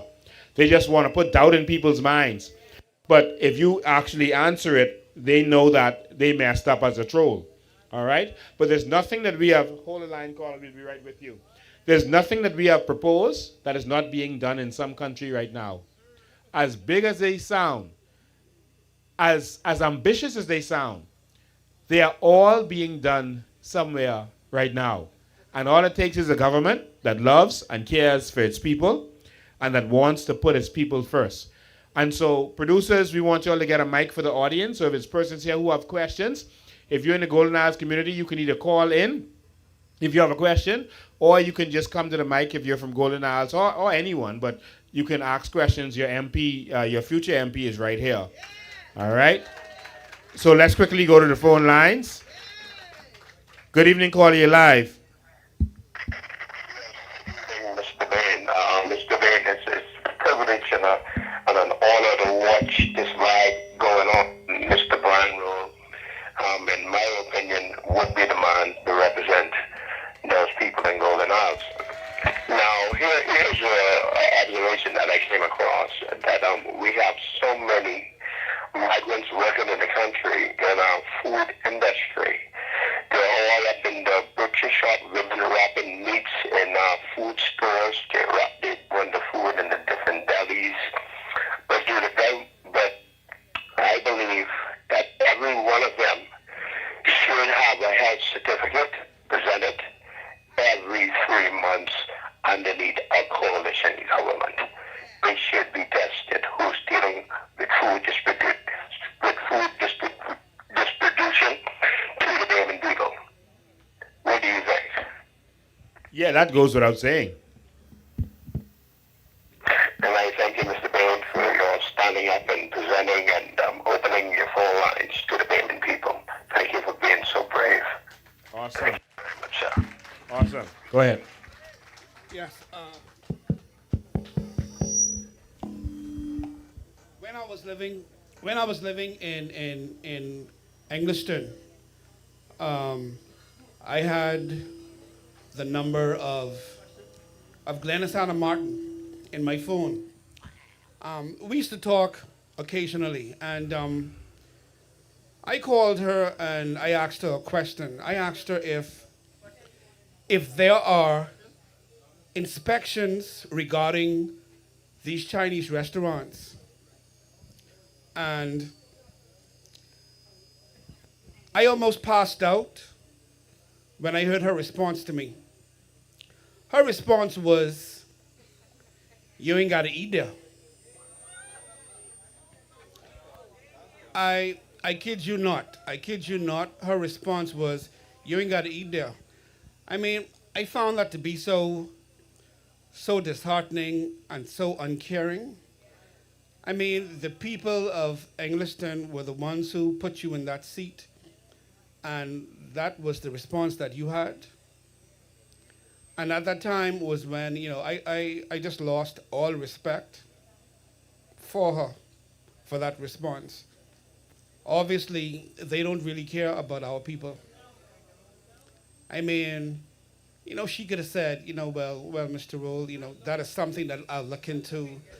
I mean, come on, but don't tell me that you ain't got to eat there. It's sad, man. It's just sad.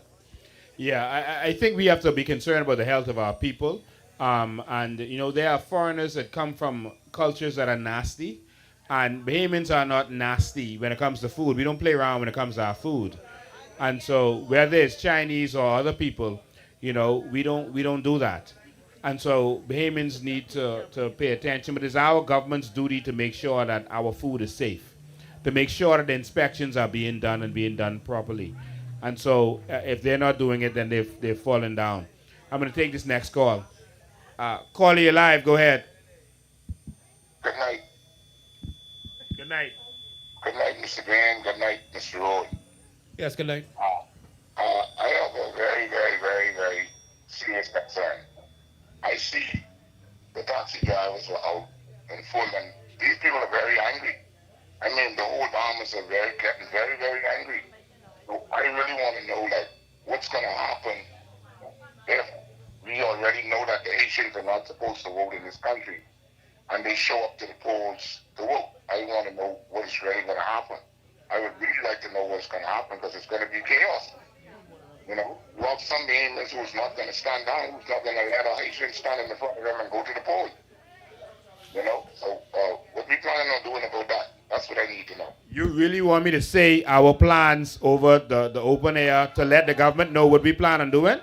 I just want to know if there is a plan in place, right? Yes, we have a plan in place, but I don't think anyone wants me to expose what we plan on doing for the general election to the government. I think that would be irresponsible. That would be kind of dumb. Okay, I understand what you're saying, right? But I'm just hoping, right, that we really do have a measure in place that this don't happen.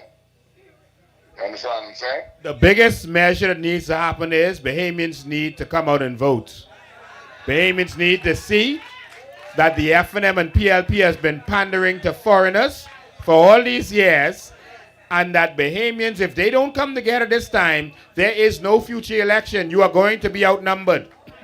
And your children will have no place to run. And so it's that serious. And so not only should you come out and vote, you need to be out there, not you call, I mean Bahamians on the whole, you need to be out there spreading the message that we have to save our nation. Go ahead, caller. Okay. You done? All right, thank you for your call. I appreciate it. 803-5995 is the numbers. Anyone in our audience has anything to say? Anything in our audience has any questions, any comments, etc., please step forward and they'll give you the mic. The gentleman is standing right there. Don't worry, you won't be on camera. But anyone has something to say in the audience, any questions, any comments, etc.? All right, go ahead. Right. Okay, well, I don't have any questions, but I have something to put out there. Don't stand right in front of the speaker. I have something to put out there to the people in this constituency. Please, Brother Brian Roll, a God man. This is going to be a spiritual fight going through this general election. And it's nothing that these scumbags, and I call them scumbags if you don't mind me calling them scumbags because they are scumbags, they cannot stop it. Because I see God's hand is on what's going on in this 21st century in this Bahamas. When the Bible says, when the righteous is in authority, the people rejoice. When them bastard wicked people are in authority, the people on. And that's what the people are doing right now. The people are in mourning right now. So what we need in this country is a godly representative government to take this country to the next level. And that's the COI. And that's who I support. I tired of the PLP. I wouldn't say no more about because there is no FNM. Because they are the same. It's only two parties in this country right now. It's the COI and them scumbag PLPs. And I'm not afraid. They tell me they was going to jail me in Long Island when I was there for speaking out. But I told them, I called Lincoln. What did you speak out about? Well, I spoke out about the evil, the corruption, and my father to rest a couple of weeks ago. And the same situation that happened in Long Island where the old lady being driven to the morgue in the rain, getting soaked. Now, they cover it up by sending an ambulance up there. Now it's two ambulances up there that make no sense. They can't find a driver to drive a standard shift. So I said, what sense it make sending an ambulance in Long Island that the people can't drive? So my word to the Long Islanders, I know this is for Golden Isles, but my message to the Long Islanders, you better vote COI. Shore Pratt, because she will take care of that situation that to take your father, mother, whoever, to the morgue because that's her job. So vote for the COI in the islands and in the entire Bahamas. Let's get rid of the PLP. Not, like I say, there is no F&M because that was a cover-up 60 years ago. Okay? It's no F&M. It's just the PLP now and the COI. So vote for the COI. Thank you. We got a caller on the line. And while we're doing that, I want to call the candidate for South Andres. Mr. Claire is in the house. Please come and sit in this chair with us. It's going to be your first, your introduction. Caller, you live. Go ahead. Hello? Yes, go ahead, caller, you live. Good night, Mr. Bean, and good night to Mr. Rule and everyone else. Yes, good night. I have a question, and this was brought to my attention yesterday. I live abroad. I have my elderly neighbor who has been hospitalized for now 3 days. She's about 84 years old. And I had requested from both of our daughters who is there in Nassau, once they would have gone to the PMH yesterday for visiting hours, if they could have called me where I could they can video call me or I can speak with her over the phone while they're attending visiting hours to see her at the hospital female surgical ward. Bear in mind, she also has a granddaughter that lives away in the United States. And I was told that by one of her daughters that the nurse brought to their attention the other evening, I think it was Friday, that they cannot do no video calls or make any calls while they're on visiting hours. I need to know when was this implemented in our public hospitals, because with persons who have loved ones living abroad and need to speak with persons in the hospital, I think it's very unfair what they are doing in PMH as a public hospital. Yeah, that is extremely wrong. There should be no reason why your constitutional rights should be taken away from you to be able to speak to your friends and family by whatever means you need to. Even prisoners have a right to get a phone call. And so the only thing that they can caution against is you putting other people in there on your video call. But as long as you keep your video call to you where it's showing you, that should not affect anybody else. All right? And so that is wrong if they're doing that. And we have to speak out against that. Yes, they did, because the nurse told one of the daughters that, no video calls are allowed in nothing. They cannot use the phone to make no calls. They're private phones, So I think it's disheartening, at the end of the day. Yeah, I think that this government is embarrassed that a lot of the information about their neglect of the hospital is going out there, and they don't want people showing the neglect and failure that's really going on. So they're trying to keep it secretive. But they should know that we visit our friends and loved ones in the hospital. We're seeing that. Bahamians are seeing that. How could you continue to see that as a Bahamian and then vote for that? How can you vote for that? But thank you for your call. I appreciate it. Thank you, too. All right. Mr. Bain, we got a question over here. Go ahead. Good evening. I just want to mention that this area has a small wastewater package plant. Okay. Right? And it's quite possible that plant may be under design. In fact, it may be one of the only functioning to a type of standard where you dispose an effluent, which looks like clear, which means that the sewer has been treated and you chlorinate it. But a lot of the areas where the sewer infrastructure is located, going straight to deep well injection without any treatment. Okay? I guessing that I work at the co-op over 33 years. Wow. Yeah. So you're flying all over the world, but you ain't thinking about that other side of the hell. We all have to use the restroom. It has to go somewhere. Okay? We're in trouble if we don't address that. Trust me. Wow. Right? Wow. Thank you for your courage and speaking out and making sure we know what's going on. Y'all give him a round of applause. So that's another water and sewage worker. Ladies and gentlemen, I want to introduce to some of you who have not seen the ratification, the man for South Andres. This is Mr. Clare. Mr. Clare has been in South Andres all his life. And, you know, like all of us, he was supporting one party or another before. This young man who was representing Golden Isles used to be a progressive young liberal. He been in the progressive party from he was young. But now he is saved. And he realized that that was the problem with the country. And now, I think you was PLP too, eh?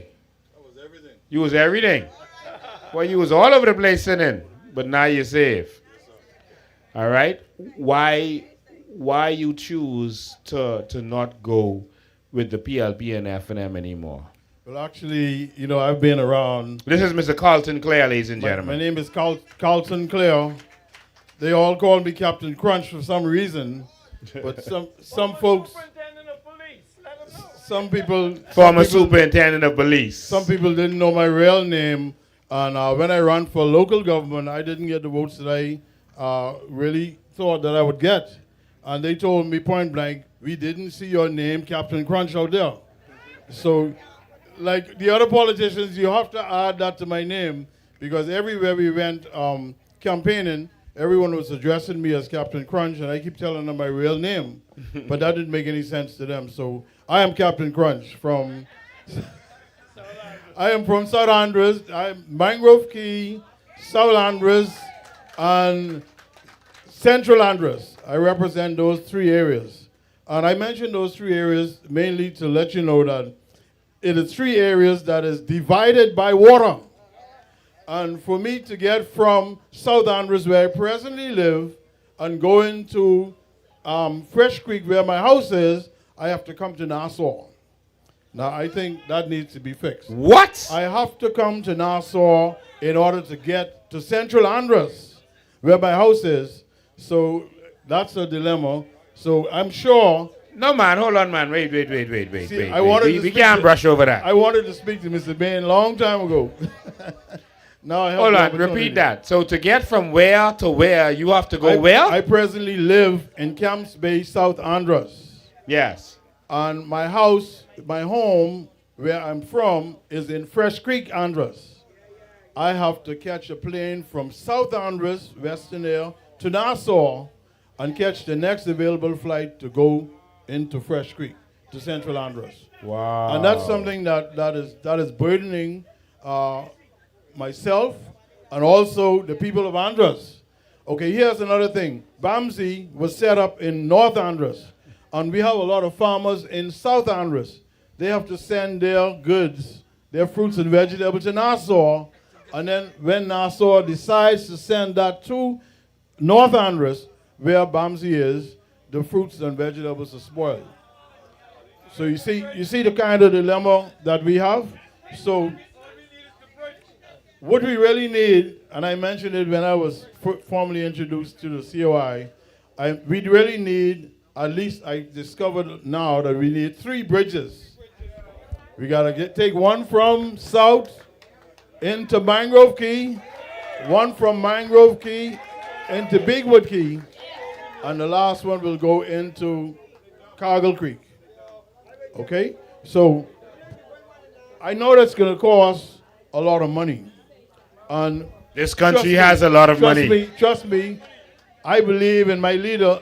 He said that the country does have the money. So while we're waiting to get that done, or while we're organizing that, that's a major, very major project. What we want to introduce is a ferry that runs from Cargill Creek into Driggs Hill, South Andres.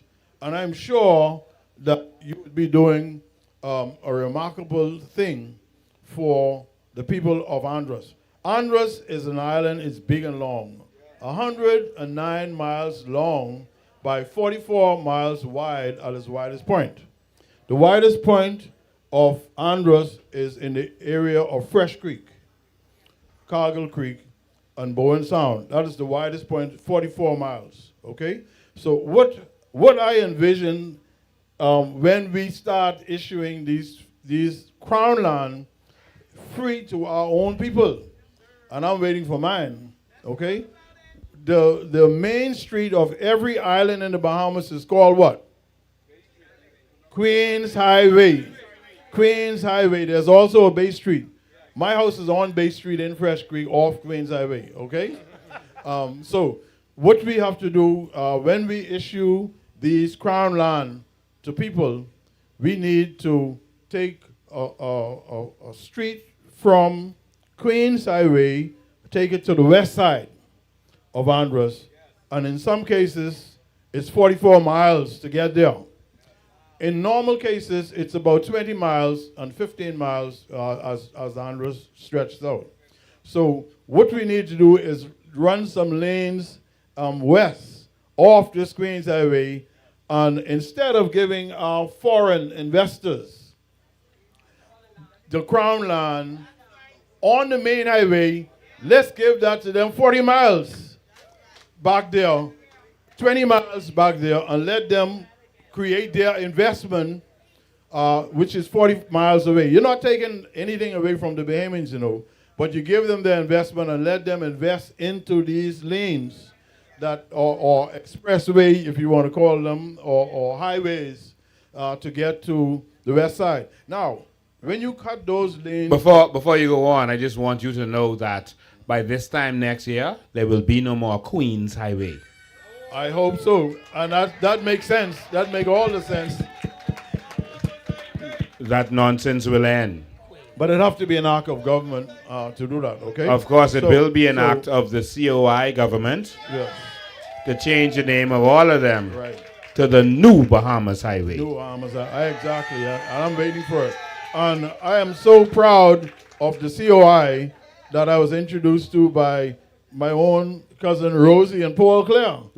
They are the ones who introduced me to the COI. And actually, when they did, it was the night when Mr. Bain came to their house for a meeting.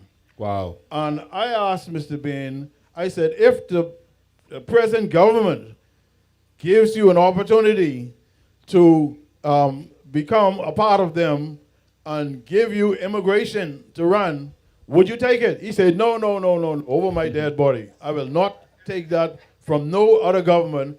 I am going to create an avenue where I can personally become the person in charge of the Bahamas, which is the Prime Minister, and I will personally take immigration out of my portfolio.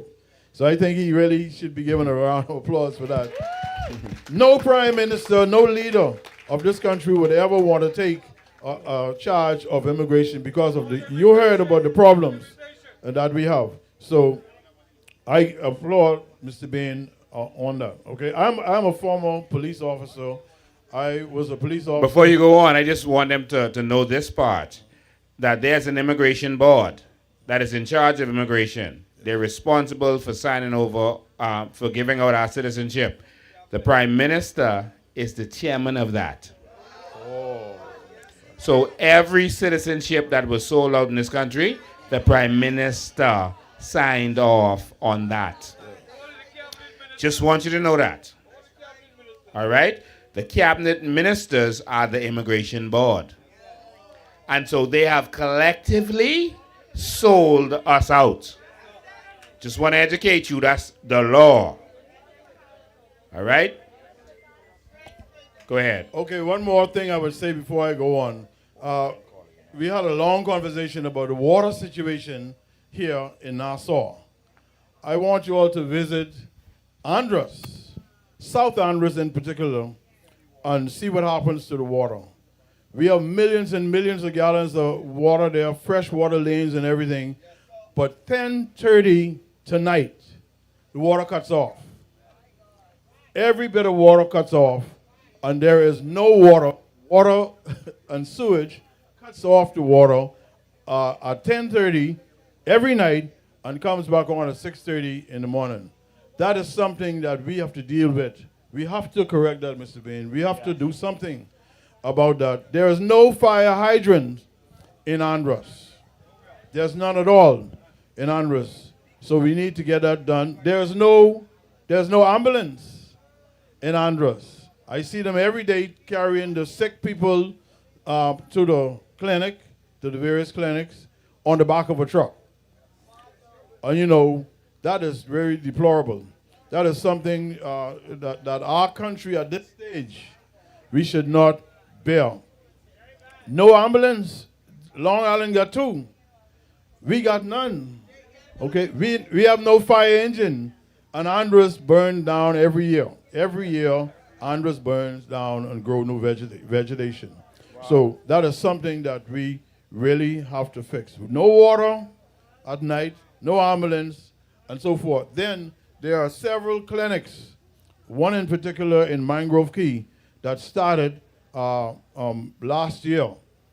And it stopped immediately, abruptly. It stopped abruptly and is not completed at all.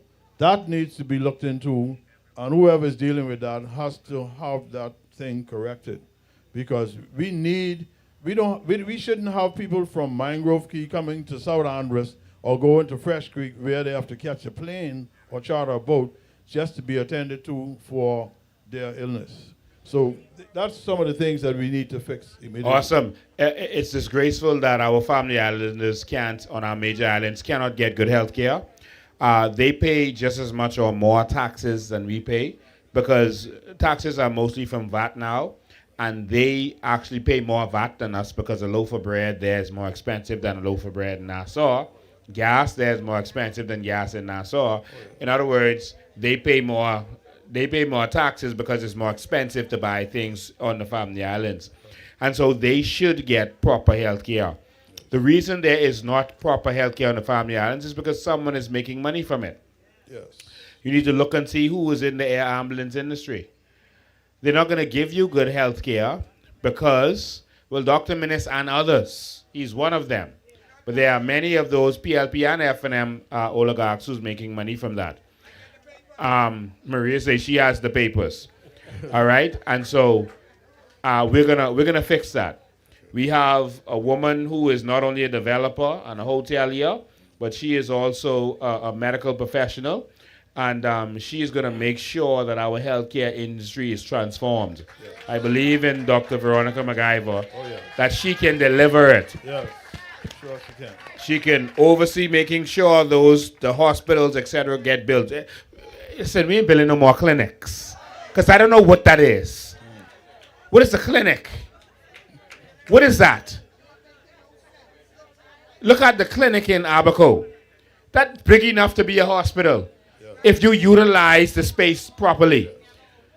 And so look at the one in Exuma. That is big enough to be a hospital. Why are they not giving us hospitals, but only giving us clinics? You all better wake up and stop voting for that. But Dr. Veronica McIver has the vision for that, and we are going to see that transformation in healthcare. And so I promise you, once we win, we going to connect Andres. Thank you very much. Andres is an archipelago. Yes. And we are going to connect that archipelago that they call Andres. All right? And in terms of flights, we've already called up. We're coming to the line soon. Just hold on. We've already given our plan for aviation in this country, where we're going to make sure that you can get from any island in this country to Nassau or any other island in this country on the same day. All right? And that's because we're going to treat our airlines like a train service or a bus service instead of just having everyone connect in Nassau. You'll have planes that only traverse the southern islands. Like a train would traverse, that plane goes in a circle or back and forward. So, for example, in the southern islands, you may start in Long Island, and then you go to jump to each island. And so persons who are getting off on that next island, you just get off, like getting off on the bus. It's simple. So you get off on your stop, or you stay on the plane if you're going to the next island. All right? That's simple, right?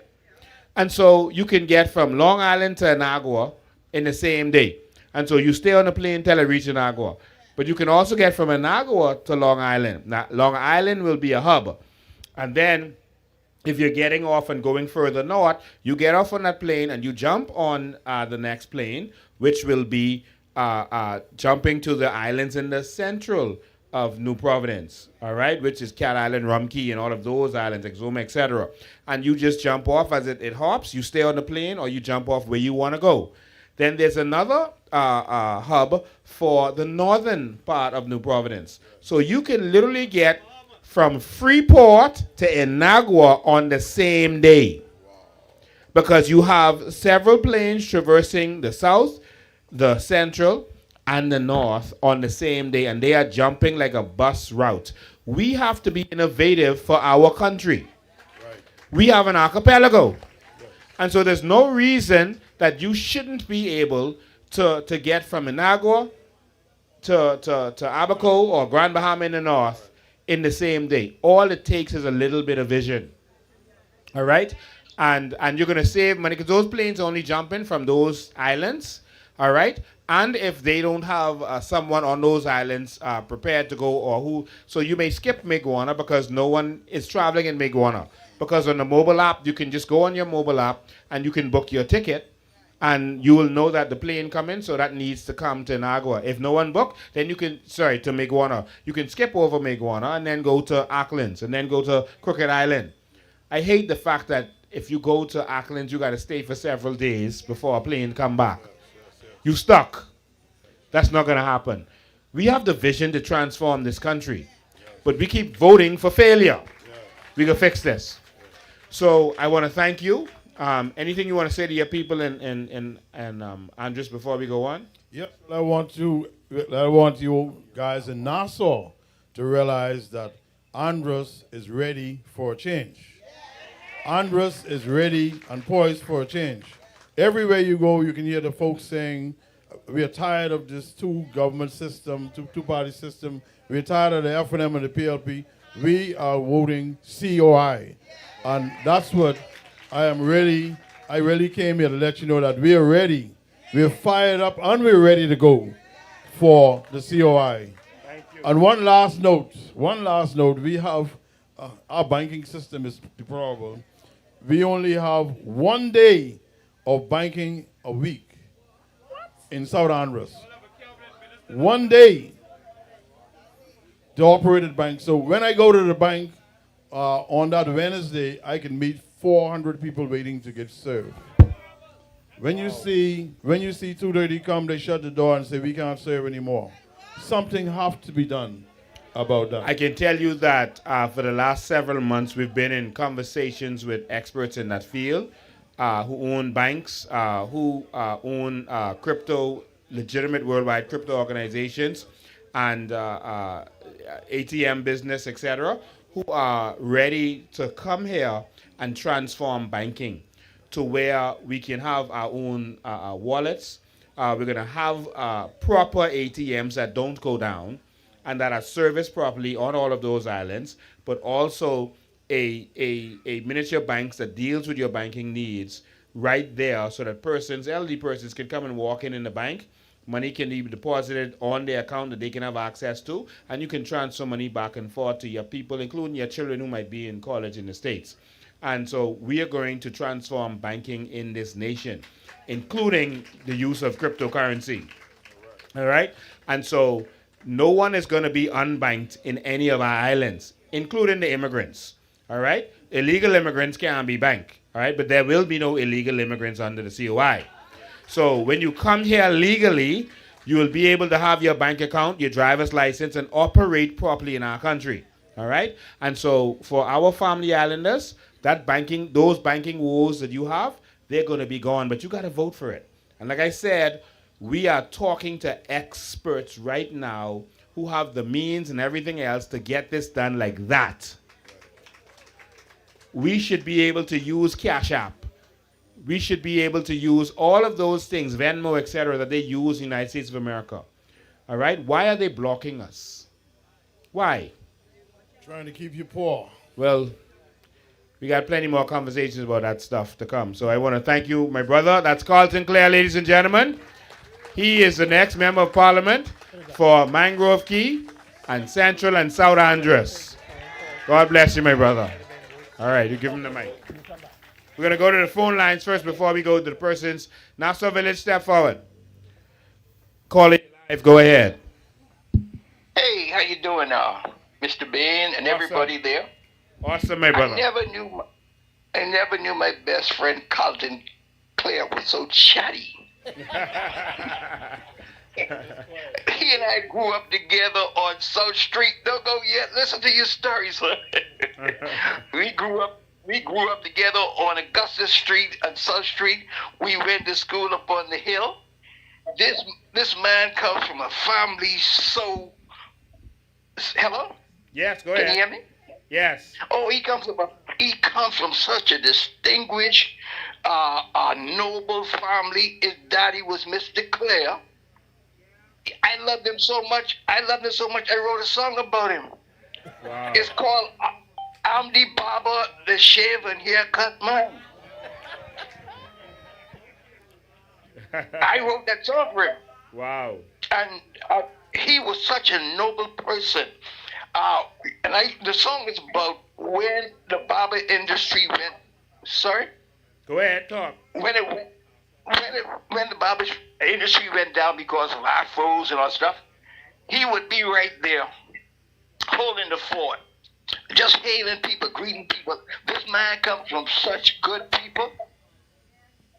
Yeah, well, cousin, I just buried my brother last week, so he knows me, Stephen Colbrook. Okay. And let me tell you something. The people in Andres will be so. They will be so. What's the word? They should be so happy to have a person like him. And I lied you not. This man was the. Look, I told you I know this guy, and I just tried to make him do bad all of his life. Nope. He's one great guy. Yeah, he's a straight shooter. Even when he was a policeman. And I heard talks he had to leave the police force because he wouldn't bend. Now that's just I can't prove that. But that's what I heard. This man, Andres, you will be so proud to have this man as your leader. And this COI under Mr. Lincoln Bean and all of these people who just want to see the Bahamas do better. And I don't want to go this way, but the Bahamas is going such the way of Haiti. Everything in the Bahamas now is Haitian. And when I say that, I mean, if you see how business is conducted and people behavior, everything is corrupt.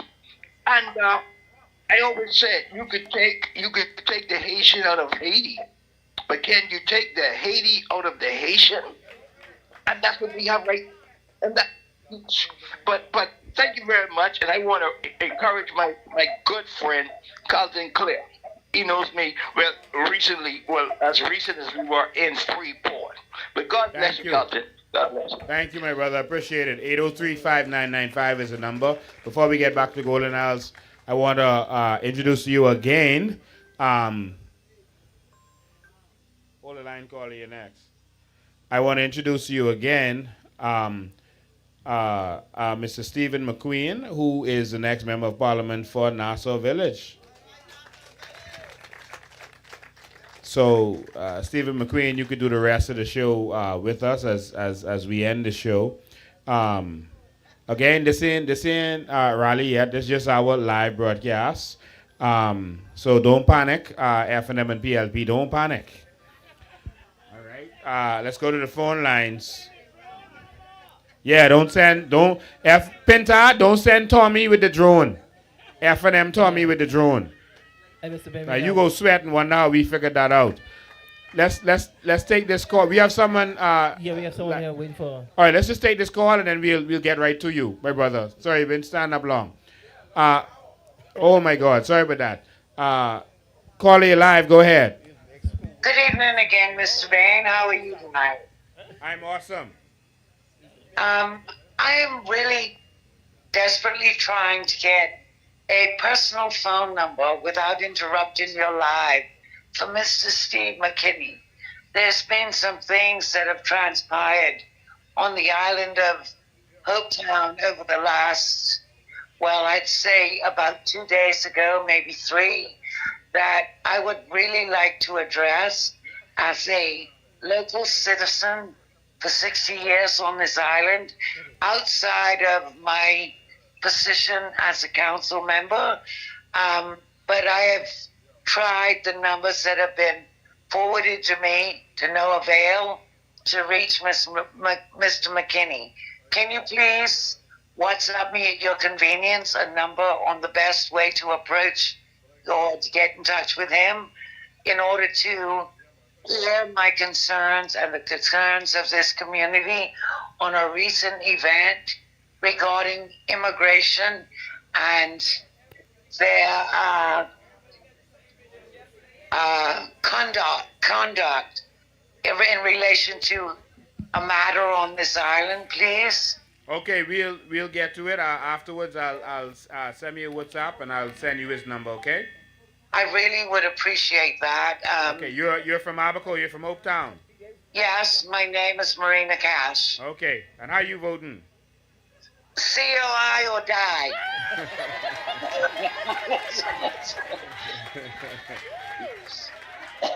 Ain't nothing changed, Mr. Bain. All right. All right. Have a good night. Thank you. All right. See you later. I won't. Thank you. COI or die. We used to say COI or nothing. She say COI or die. And she's right. Go ahead. Good afternoon, all. Good afternoon. Just standing on this basketball court here now made me feel like I'm at home. This is where my craft started in sports in the Bahamas. Oh, wow. Come forward, man. Let them see you. Come forward, man. Oh, I can't see who it is because the light's in front of me. Come. Oh, that's Rudy Lavardi. Yes. Man, this is a whole legend you all got standing over there. Come on the stage with us, man. Come, you've been sitting down long.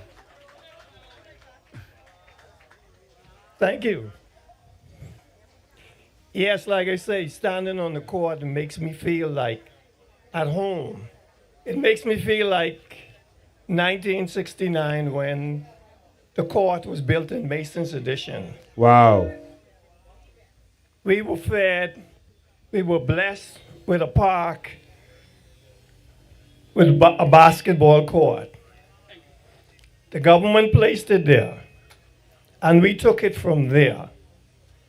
Now, the other day, I saw one of the candidates taking photo shots of putting a net on the basketball court and saying that the reason why they putting the nets on the court was to keep the young men from getting in trouble. Now, that irked me a bit because if he had any interest in looking around the basketball courts are not for the same reason that it was during the time when I was learning to play. You go to many of the basketball courts right now, and you see a number of young men sitting around. They're either smoking, drinking, and learning another language, which is cuss. And there is hardly any activity going on the courts. He took a photo shot by Bacardi right outside his headquarters. I walked in here. There's no net on this here. No net on this court? No net on one side of the court. This the main court though. This the main court, but he took hold it on, out, man. Hold took on, the hold on, photo hold of on, Bacardi. Cameraman, how we can do this? They need to see this. Come, Lavardi, come. We got high-tech remote control cameras, so they can see this far. Come, zoom that in. So, after all that show they put on, saying they doing things, look at this. Look at this. Look at this. So if his intention was that good, that it was going to keep the young men from getting into trouble, why was it only done on one court in Golden Isles? And it just happened to be because we're having a by-election in Bacardi Road. What happens to all the other courts on the island of New Providence or on the Family Islands? Are they also putting basketball nets here? Wow.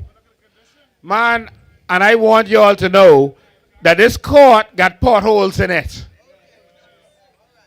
The court got potholes. Literally all cracking up, and cameraman, come show this, man. Y'all show this. Show this. Whomever decorated this court here, I was quite pleased with it when I saw it Initially. initially.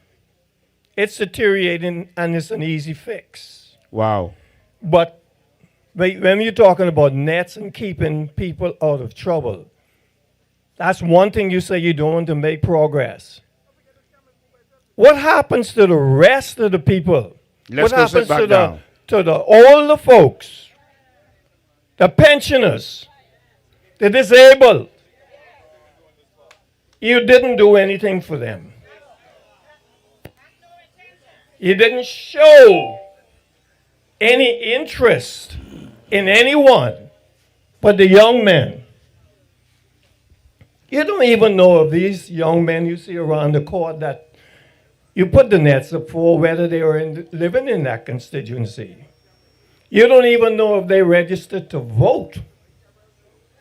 So that is something you need to research, and I hope Mr. Roll does the same thing. Yeah. In this constituency, or whatever constituency he is, because they're saying that they may have to cut this for boundary changes. They will. It's going to be cut, split with a new constituency called Windsor, I'm told. So when he becomes successful in winning this seat, his work has just begun.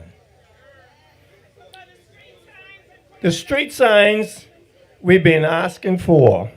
I have a list in my pocket, but I don't want to take it out. I asked 6 questions to every single candidate from 2017. I gave them a letter. What are you going to do for this, that, the other? And to put some street signs in Coral Lakes. The new government subdivision that just opened this past year, every street, the name of that street has been placed on. We've had the same MP since 2017, and he never even visited the area to say this is what he's going to do. And I spoke to him on several occasions.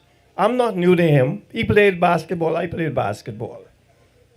So he wouldn't even come to the house.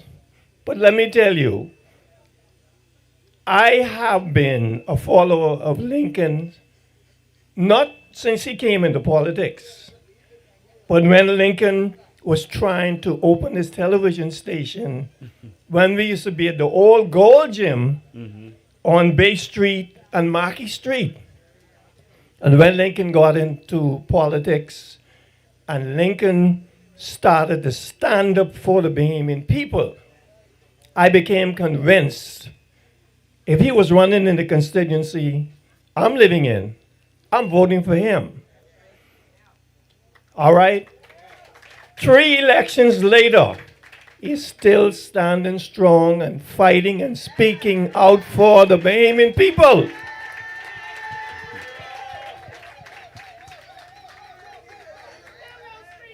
There were only 2 prime ministers who seem to have had the Bahamian interests at heart.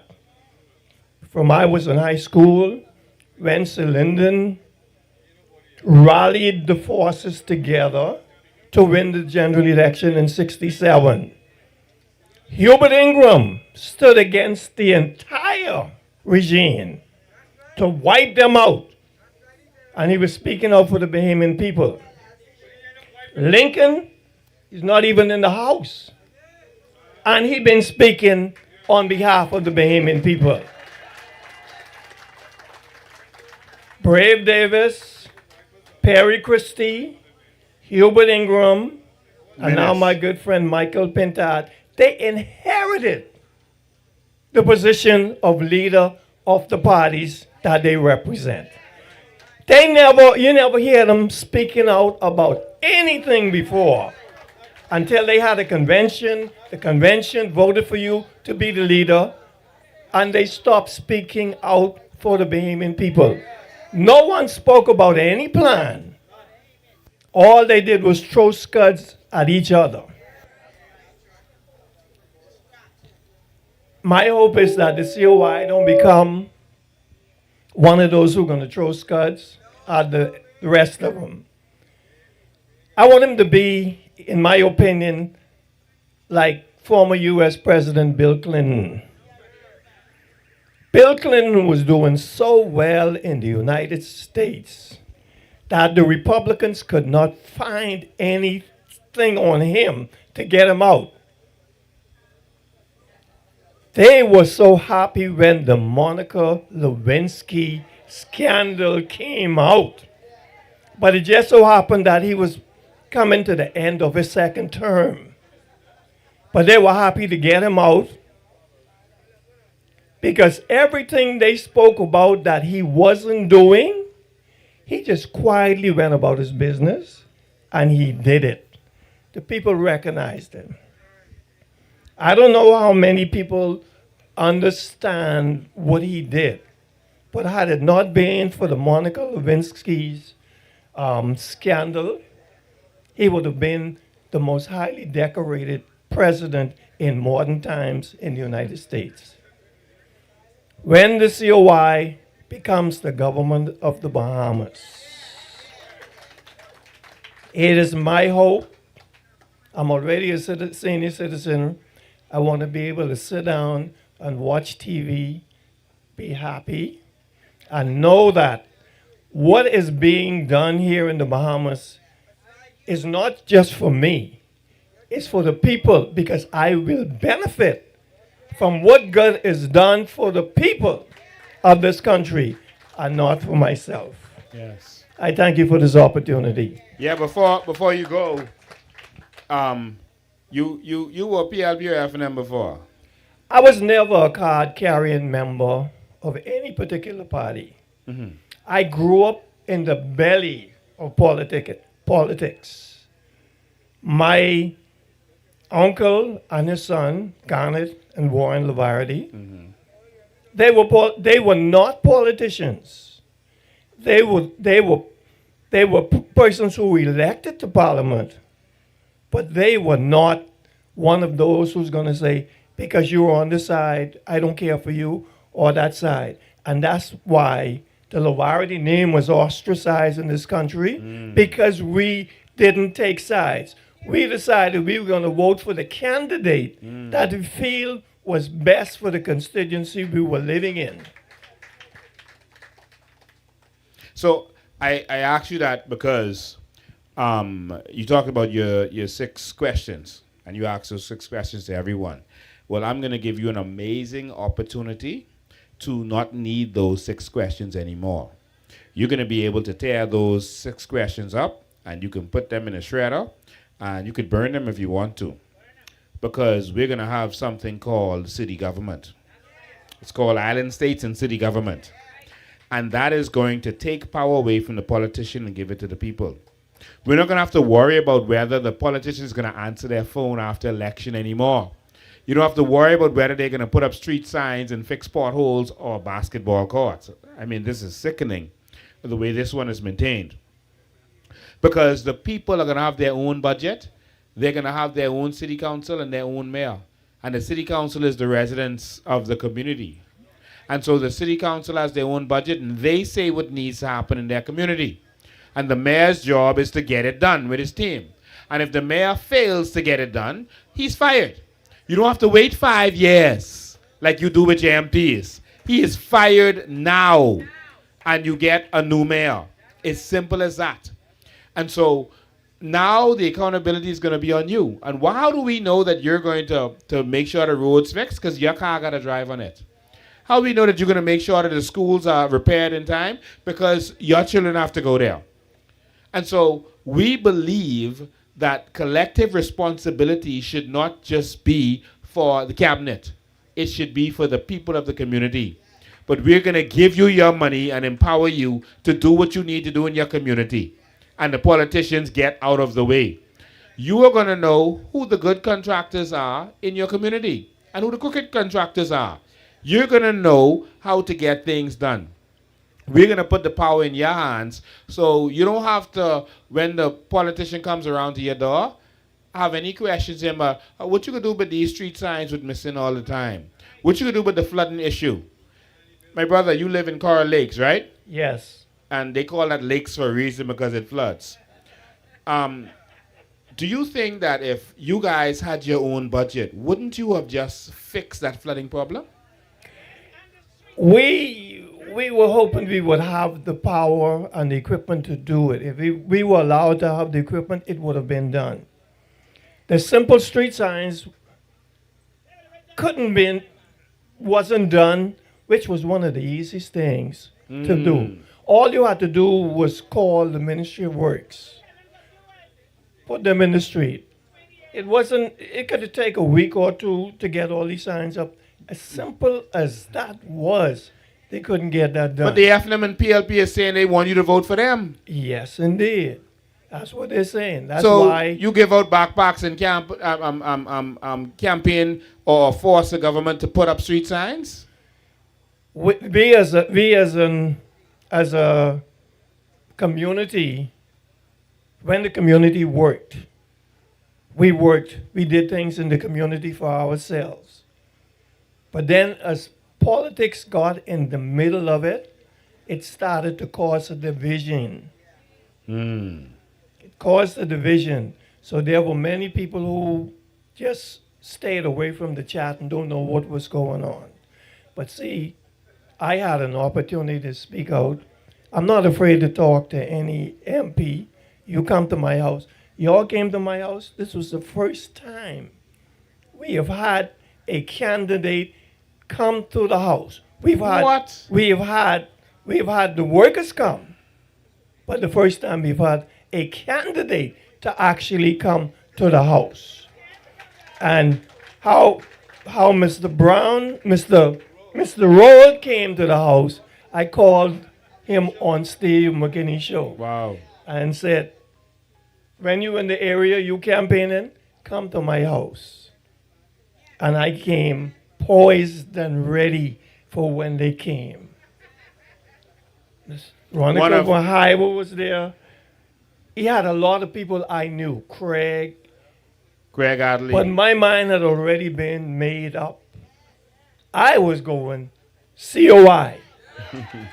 So change ain't coming. Change is here. Change ain't coming. Change is here. Change ain't coming. Change is here. Thank you much. Thank you, my brother. Thank you. I just wanna say this. We're gonna wrap up in a minute, but I just wanna say this. There was a time when voting for the candidate was a good idea, and it worked. We now realize that the candidates can only do what the party allows them to do. And so it doesn't matter how good the candidate is. You've heard all of them saying, yeah, Obi wanted to do some things, but the party didn't let him do it. Oh, Vaughn wanted to do some things, but the party didn't let him do it. You've heard it in the PLP and FNM. We need to vote for the party. I'm saying that now. We need to vote for the party that has the best interests of the Bahamas at heart, of the Bahamian people. We need to vote for a party that's going to empower the Bahamian people. We need to vote for a party that's going to let you benefit from your natural resources and carbon credits. We need to vote for the party this time. And so they may say, okay, Brian Brown, Brenton and them give him some backpacks to give out. Okay. He said it. He said someone called him, give him 700 backpacks to give out. Okay, that's what rich people and even drug dealers do. Someone giving out stuff in your community doesn't mean they care about your community. That means they won't get power. So when the drug dealer comes to the community and he's buying books for the children, that's going to hurt your children in the long run. So when the number man and whoever else think they got money and they want power, come to your community giving things out, that's because they want power. Not because they care about you. All right? I saw the, sorry, I changing, I saw the number man go in a store and he said he buy some stuff for the store, right? To help the person. Just bought some stuff for the store. And of course, he has to blast that all over. I can tell you that the COI does things like that all the time. I have done that for local store owners, buy them snacks and sodas, etc. But we don't blast them on social media. Yeah, one person that he found. You know, I saw them. I mean, I think this was ironic that, you know, he gave peanuts to one man. They making the billions while you getting peanuts. Someone coming and giving you handouts will not help your community. The fact that you will vote for them for handouts, for peanuts, is the reason they will never empower you. Think about that. They need you to be poor, broke, starving, and desperate so that when they come with the small change, you feel like they did so much for you. So if you want to continue to be in that state, vote for them. When they come with their little trinkets, vote for them for peanuts. Sebastian now, he was the number man, now he's the peanut man. Peanut man. Go ahead. Good evening, everyone. Good evening, Mr. Bin, Mr. Rule, audience. Golden Isles, Nassau Village, and the wider Bahamas. Let me say something, if I might, to the wonderful constituents of Golden Isles on behalf of your next member of parliament. I want to speak to some of you who are young persons.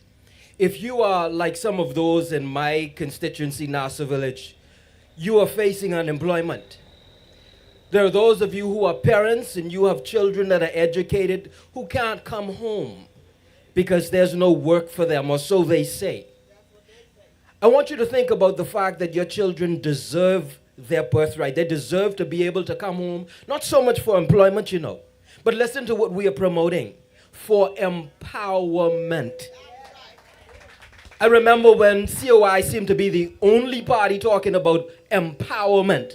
And now we're hearing it thrown around by the other guys, empowerment. But what they mean by empowerment is for them to keep empowering themselves. I want you to think for a minute. They have been in power for the last 4 years. And they have been flip-flopping governments for umpteen years. But I want you to think about how they insult your value, how they insult your intelligence, how they insult you, because you only deserve to have your roads paved now that there's going to be a by-election. You know, that says that they could have done it long time. They could have done it long time. And so they used it like a carrot on a stick. They're going to give it to you to chase after because they want your vote. And so you know what that means? If you vote for them, that's over with. You have been facing flooding long time. You have been facing issues, mosquitoes, and this coal burning long time. Our forests are being burned. Let me tell you something. I don't know if you've ever had a look at Haiti through certain resources. They've burnt their forests to the ground. All right? They practically have no trees. And so they have mud flies. They have no roots holding the soil together, etc., etc. And now we have had governments that sat for virtually 20 years that didn't bother to deal with illegal immigrants defecating in our water. Think about that. They didn't deal with that. They kept that under wraps. They kept that silent. It took courageous people like the leadership of COI, like the candidates of COI, like the supporters of COI, to stand up and say, enough is enough. There are people that say, hey, I don't believe that We can have all the things that the COI is promoting. Is it that you don't believe you can have it or you don't believe that you should have it? Because I can tell you, when I drive certain places in this country, I see homes that don't look like Bahamian homes. They live in good. I see roads that don't have the issues that of the roads that I have to drive on every day. And I wonder how some of those people get to their places of business. I guess they take boats. Because I don't normally see them on the same streets that I drive. Or they got a helicopter. And I want you to think about this, Golden Isles.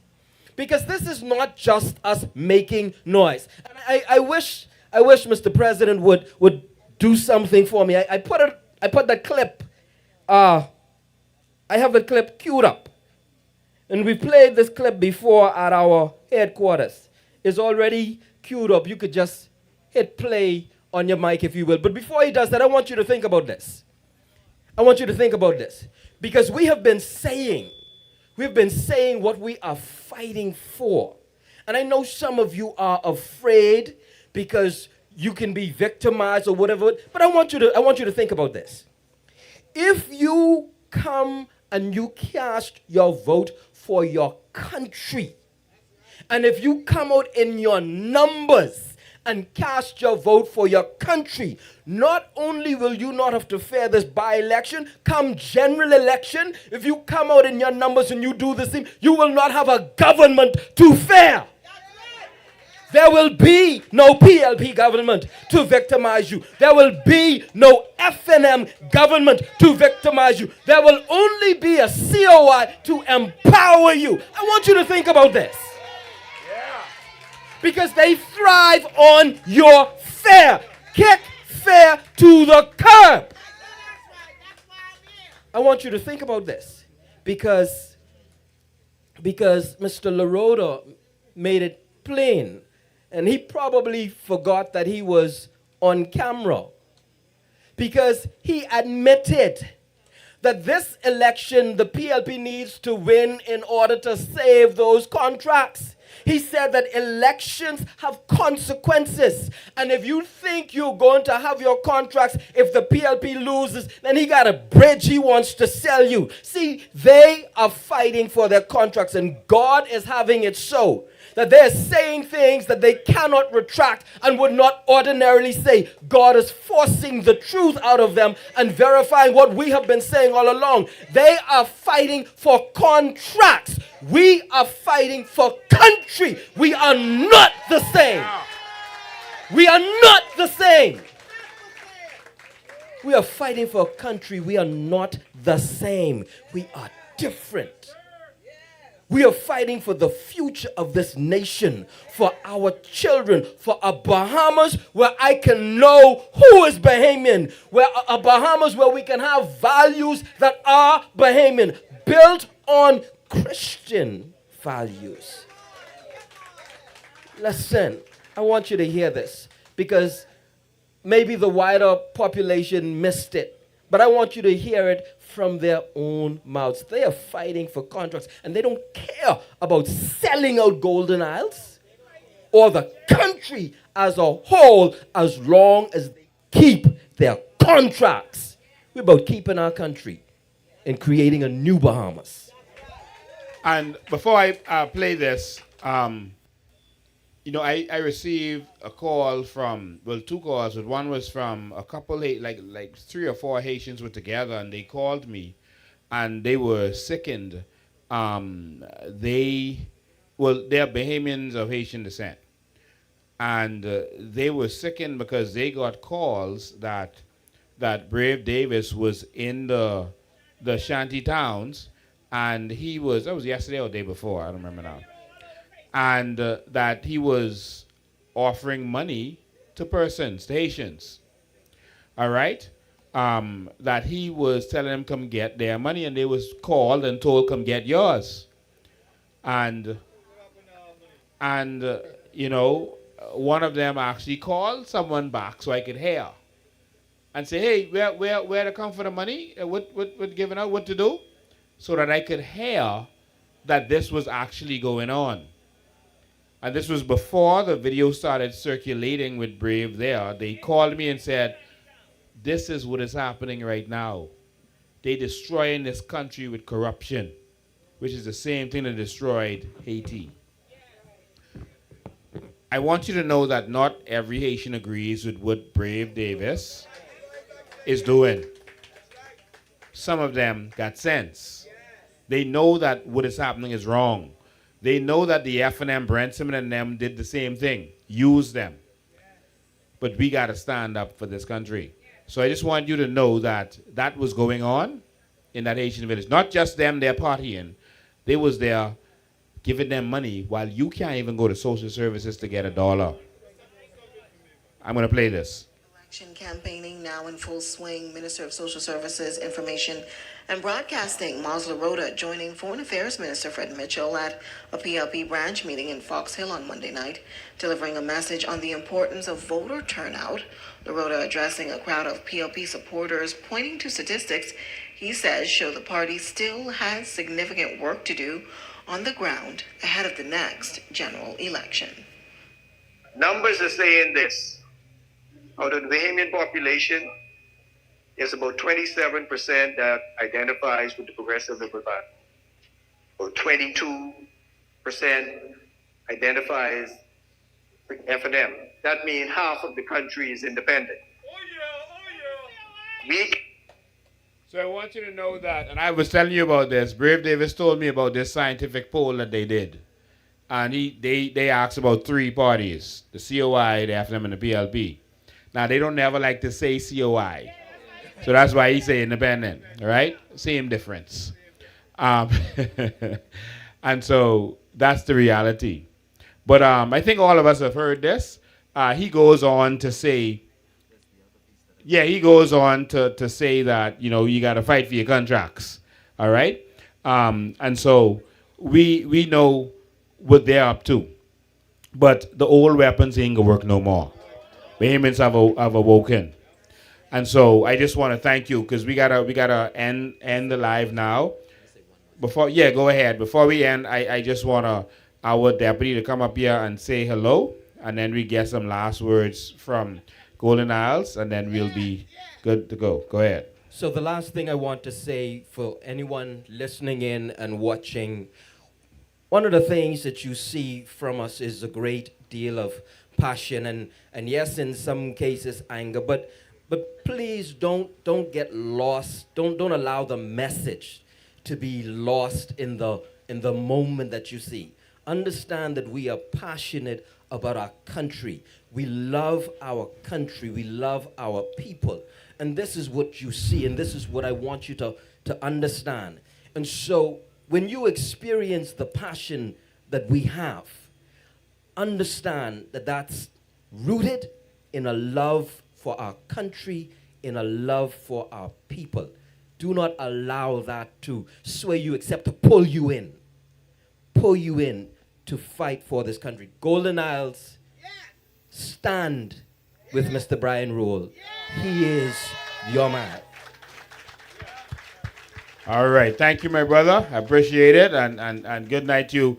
Where's our deputy?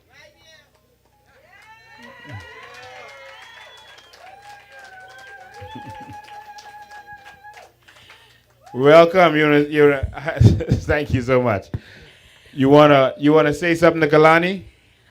Hey, any Kalani in the house tonight? Listen, I saw, I shouldn't even mention his name, Dr. Minnis at St. Francis Fair. Mm-hmm. And, we were chatting for a little bit. Mm-hmm. And I won't say too much. I was shooting some darts, and I had bought some darts. Yeah. And I Oh, shared- literally, you were shooting Yeah, darts. we were shooting darts. I Literally. gave him some of my darts to shoot, know. But you beat him, right? well, put it this way, I had more darts than him. Okay, I'll leave it at that. Okay. But anyway, listen, I know it's been a long night, but I just want to say hello to everyone on Facebook and all the social media platforms. I think it's been a wonderful show tonight. Yes. There were lots of points made, Mr. Lavarity, boy, he really brought it home. Our candidate, Mr. Roll. I mean, everybody who came up here did a wonderful job. Yes. And also, I cannot forget the engineer, Mr. Bastian. Listen, he actually gave solutions. A lot of times when the PLP and the FNM, you know, they have their rallies or whatever, you don't actually hear bringing solutions to the people. And that is where COI is very, very different. We bring solutions to the people. And we are going to empower everyone. And there's one more thing I wanted to say. There were some images going around social media where the PM was, I guess, in a plaza where there were a lot of FNMs. And I was like, well, what's going on here? And then I saw another image of a PLP candidate and an FNM candidate, both using their signs. And I'm like, now I understand what's going on. They are forming a coalition to try to undo the real coalition. But you know what? It ain't gonna work. It ain't gonna work. You agree? I agree. Yeah. But I was so amazed by that. It's like everybody wants to talk about COI. And the mainstream media, they don't want to talk about COI because we are the main coalition for the Bahamas. Yes. And we are going to take this fight and we're going to take our hands and move with us to the new Bahamas. Yes. Thank you so much. Thank you so much. Mama Mariah, come quickly, please. Don't tell me no. Come quickly, come quickly. Because we got to win Mount Moriah.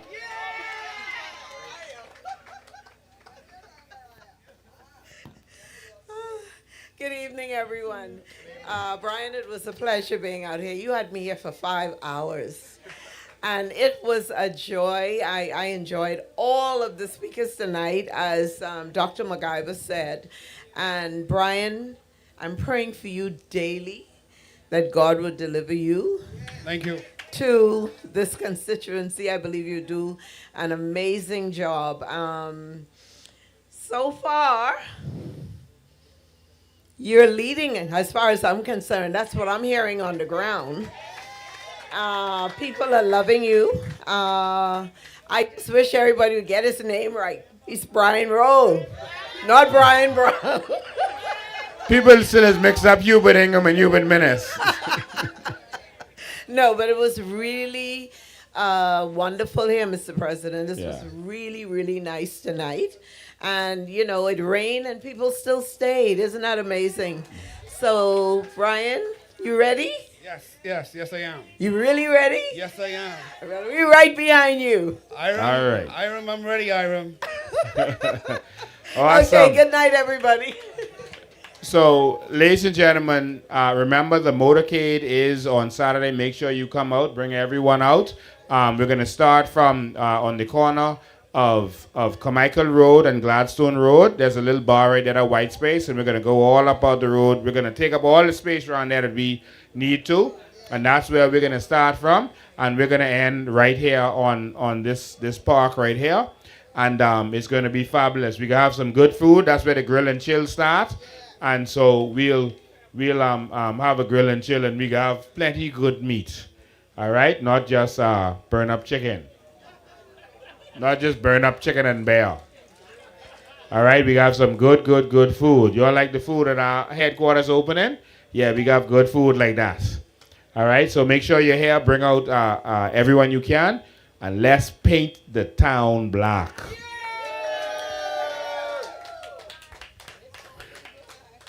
Hello again, Golden Isles.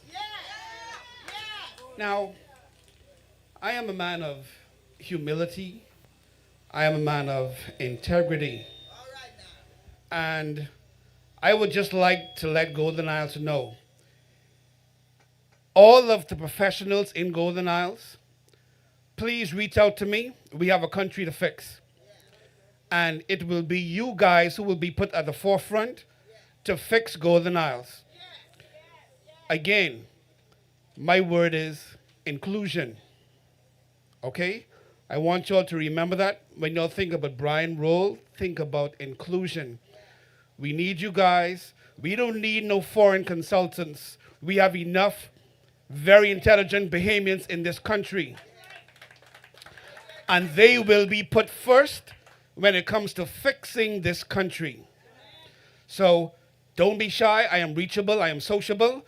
My phone contact is 376-5193, 376-5193. In whatever capacity that you have, bring it forth and let's get it done. Let's work together to fix Golden Isles and by extension, our country.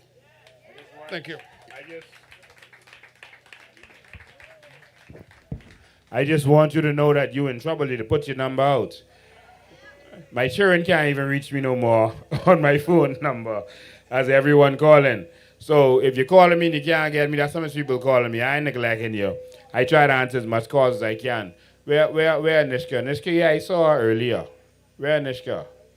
She right here. Come here, Nishka. Come, walk fast. Come, you call. Come to the office. Come, you stand right here between these two men. Yeah, you take your place. No, go by this right hand. Right hand. This Aniska Roll, this is the wife of Brian Roll. So you saw his children in his video. Now you see his wife. All right?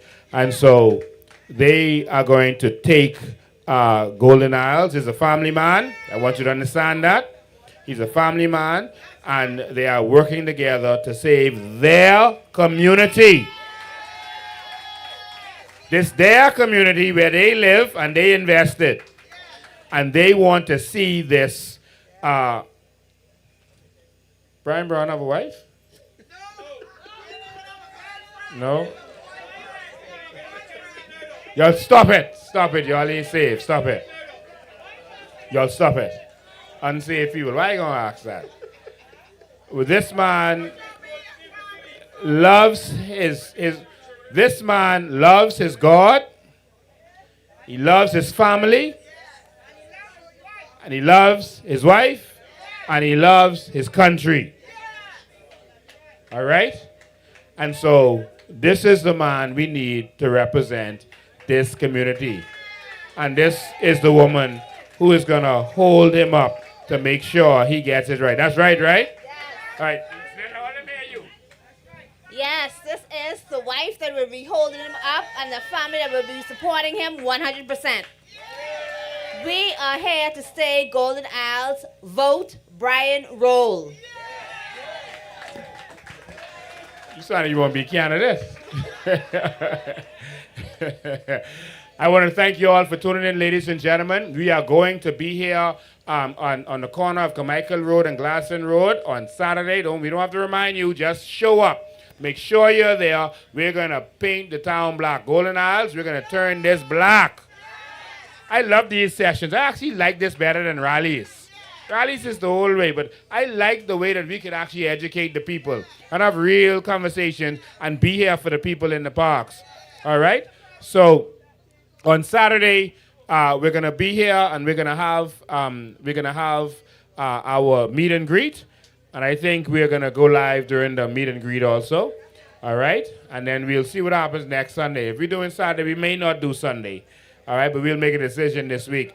But we want to thank everyone who made this possible. All of our technical team. They turned off my mic. I must be talking too long, eh? No, they ain't doing that. Thank you for being here. We are going to take Golden Isles. See you next week.